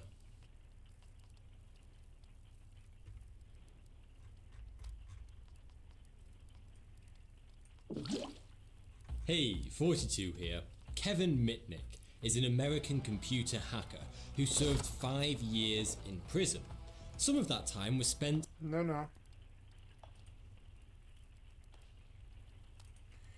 I want to go look at another casual criminal list. Hey, 42 here. In that, drivers used the same special hole punch to verify bus tickets. So, he told a rather friendly bus driver that he was working Why on a did school you project. autoplay? Let's go. Thank you, Thoughty2, for the excellent content from a stream. I'd like to sub to your channel. So, Jeffrey Epstein's sexual abuse pyramid scheme style. The Great Train Robbery from 4 weeks ago. Let's do the Great Train Robbery. That sounds good. Settle in, everybody, because we're about to embark on what I believe Thank will be you, the longest the Casual episode of Criminalist. Casual Criminalist ever. It's all about the Great Train Robbery, which I believe at the time was the biggest train robbery that ever took place. David has written for it. It's 125 pages. Generally with Casual Criminalist, I'm like, yeah, guys, go wild, it's fine. Like, it doesn't matter how long it is. 125 pages. I feel like I'm going to be an expert in the Great Train Robbery after this, and so will you, dear listener. But what I'm saying is this will definitely be recorded over several sessions. My t-shirt will probably change a few times because I'm not going to be able to do this all in one day. I'm going to do it in little chunks, obviously, because it's absolutely massive, and my vocal cords are not made of steel, despite what the rumors say. Anyway, thank you, David, for putting it together. If you're brand new to the show, this is a absolutely hell of a one to start on. I read the script, in this case, the book that David has written for me, and yeah, never read it before. That's the format of the show. Let's go. It's Wednesday, August the 7th, 1963. A dark green train pulls up to the station in the cathedral city of Carlisle in northwest England. The time is 8:54 p.m. Northwest Railway England. guard, 61-year-old Thomas James Miller, climbs aboard the back of the train. A world-weary cockney from London, Miller has worked on the rails for 41 years, joining up as a young man in 1922. I remember back in the day, people would have careers for life. You're like, what are you going to do? You're going to work on the railways. Going to be, what was this guy? He's a conductor or something? Was he a conductor? No, he's a railway guard. Is that, yeah, no, a railway guard. What did you do before that? Railway guard. What did you do before that? School.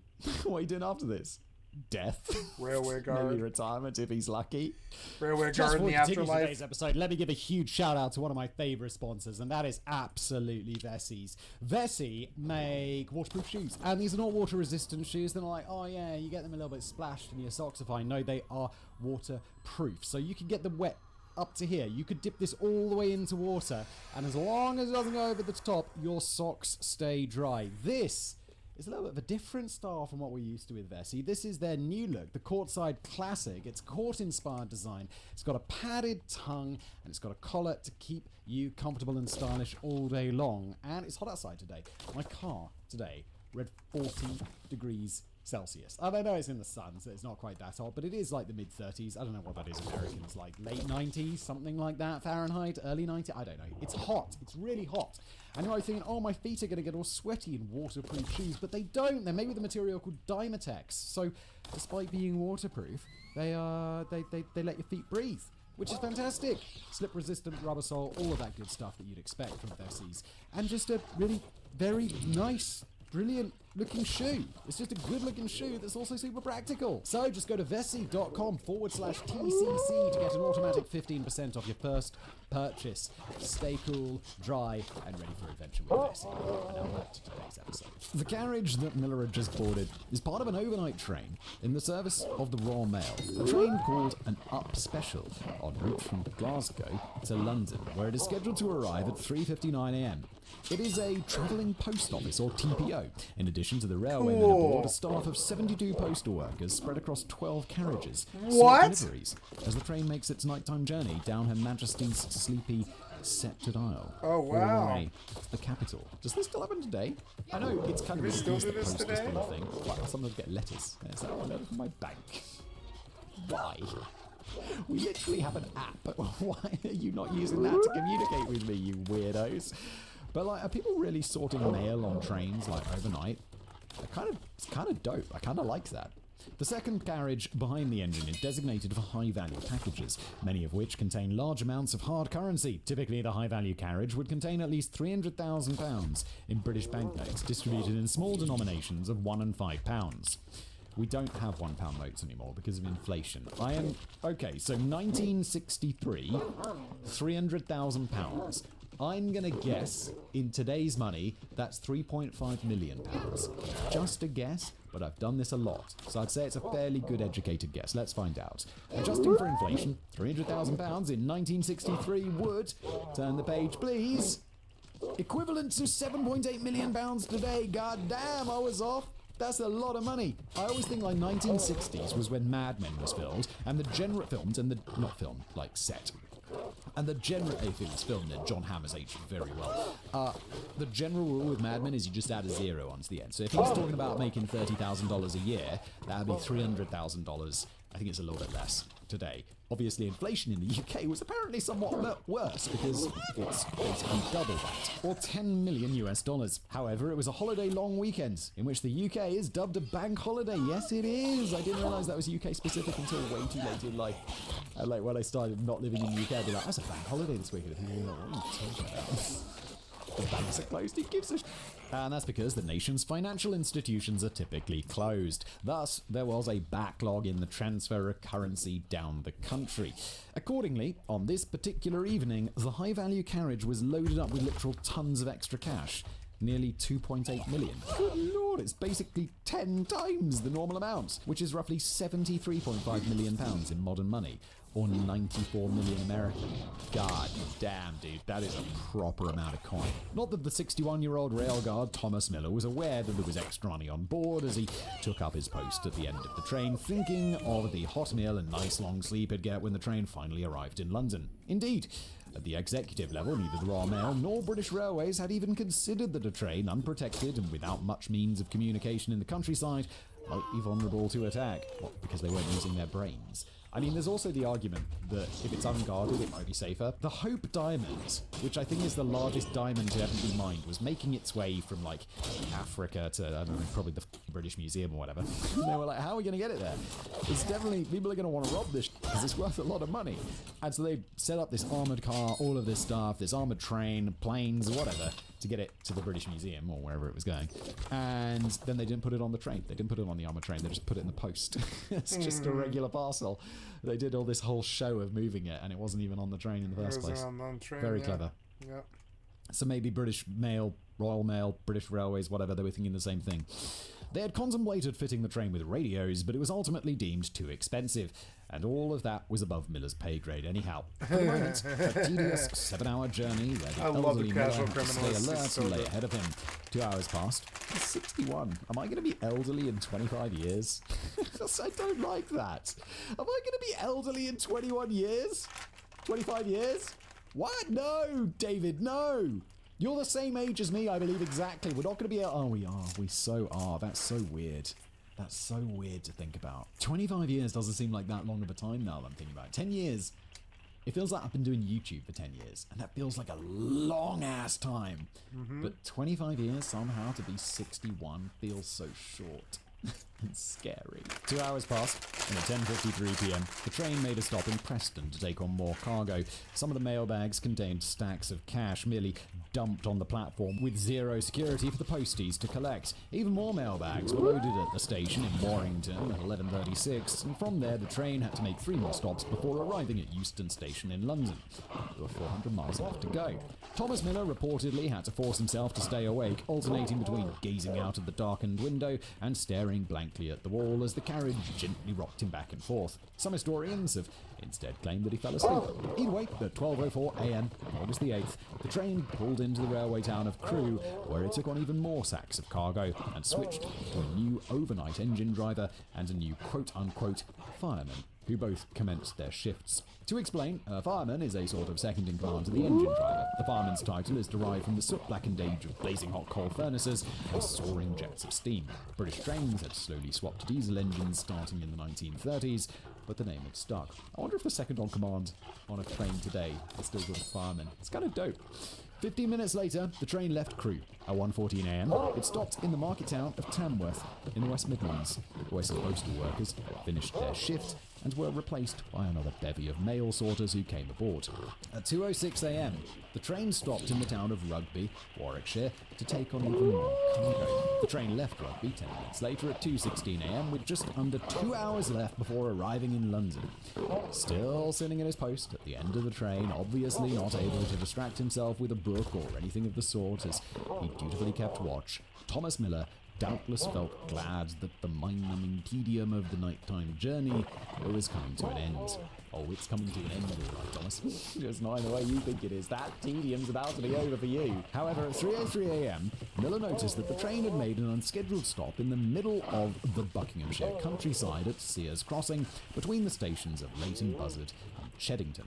This was unusual, but not alarming, since there could be a problem further down the line, but at 3:05 a.m, Miller's eyes were drawn to a large brass pressure gauge on the wall of his carriage, which rapidly dropped from 20 to 0, indicating the carriage's braking system had been completely disconnected from the locomotive at the front. After waiting 5 minutes for the problem to be corrected, at 3:10 a.m, Miller walked 3 carriages up the train to carriage 9 and spoke with Postal Inspector Frank Foggle about the mysterious problem. Foggle was none the wiser. So at approximately 3:15 a.m, Miller continued up the train to carriage 3, where he was suddenly gripped by alarm. Not believing his eyes, he raced up to the front of the carriage and threw open the door. He stared out into the darkened gloom where the high-value carriage should have been, but instead, all he saw was an empty railway track illuminated only by the carriage lights behind him. Uh-oh!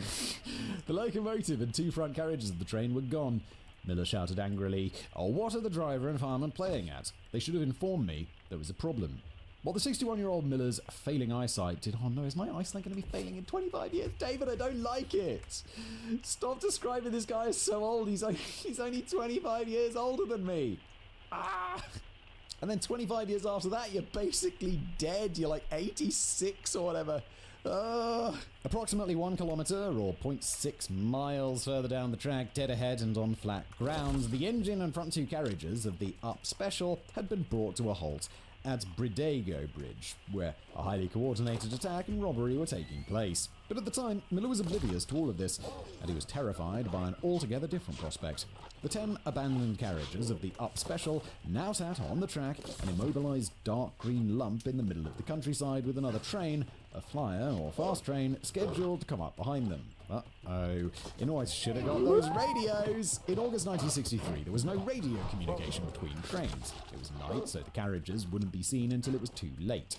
Thomas Miller had to do what he could to prevent a catastrophic collision. He dashed down to the trackside telephone at Sears Crossing, where the train had been halted, to call the signalman at Winder Bank to close the track and hold all oncoming trains. However, Miller quickly discovered that the trackside telephone line had been cut. This was bad. Very bad. Yeah, I guess it's been cut so they can't alert the authorities to the robbery going on, but you've also caused a potentially deadly disaster.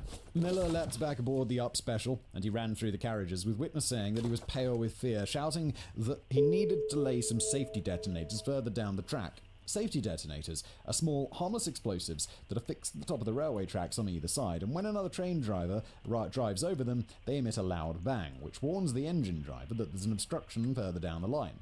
Upon hearing the noise, the engine driver slams on the brakes, hoping that he stops in time.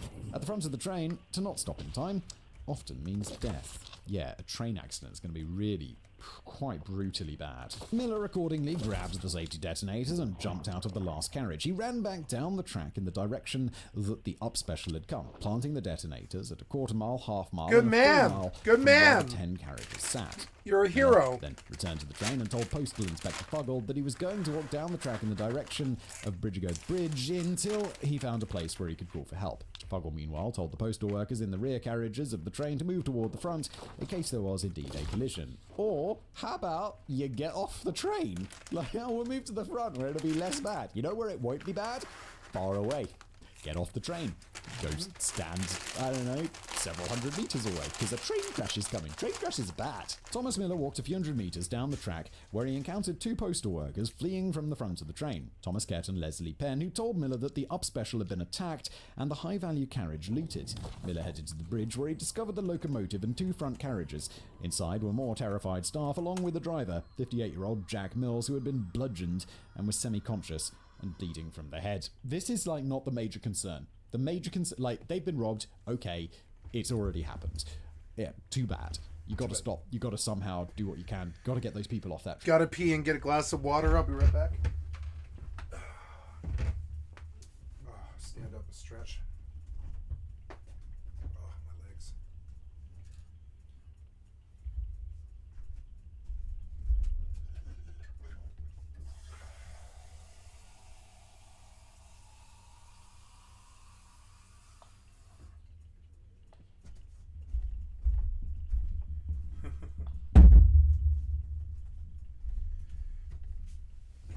I don't want this day to end, but this is where this day should end. I've been going 15 hours and 40 minutes, and I think I'll stop here because I don't need to go any more nutty than that. I'm getting older, and I don't want to die trying to chase some MMO dream, you know, or something dumb. And so I'm going to puss out here after 15 hours and go to bed, or 16 hours, really. Just a reminder, I have thousands of videos on YouTube, guys, so come to my YouTube and check out, like, you know, this session right here will be posted on this channel as soon as this session ends. You've been watching skycat.live. Come to skycat.live. I'm a full-time variety gamer all day, every day. Put me on in the background. Click on the cat space to donate, or come to the Twitch or the YouTube, or give me a like, sub, follow, bits, anything. Thank you so much for all your support and your follows. Thank you to all the follows and everything that's been coming through in the last couple of days. And thank you so much for your time, guys. I love you. Thank you so much, and I'll see you in a bit. So the video is going to end here.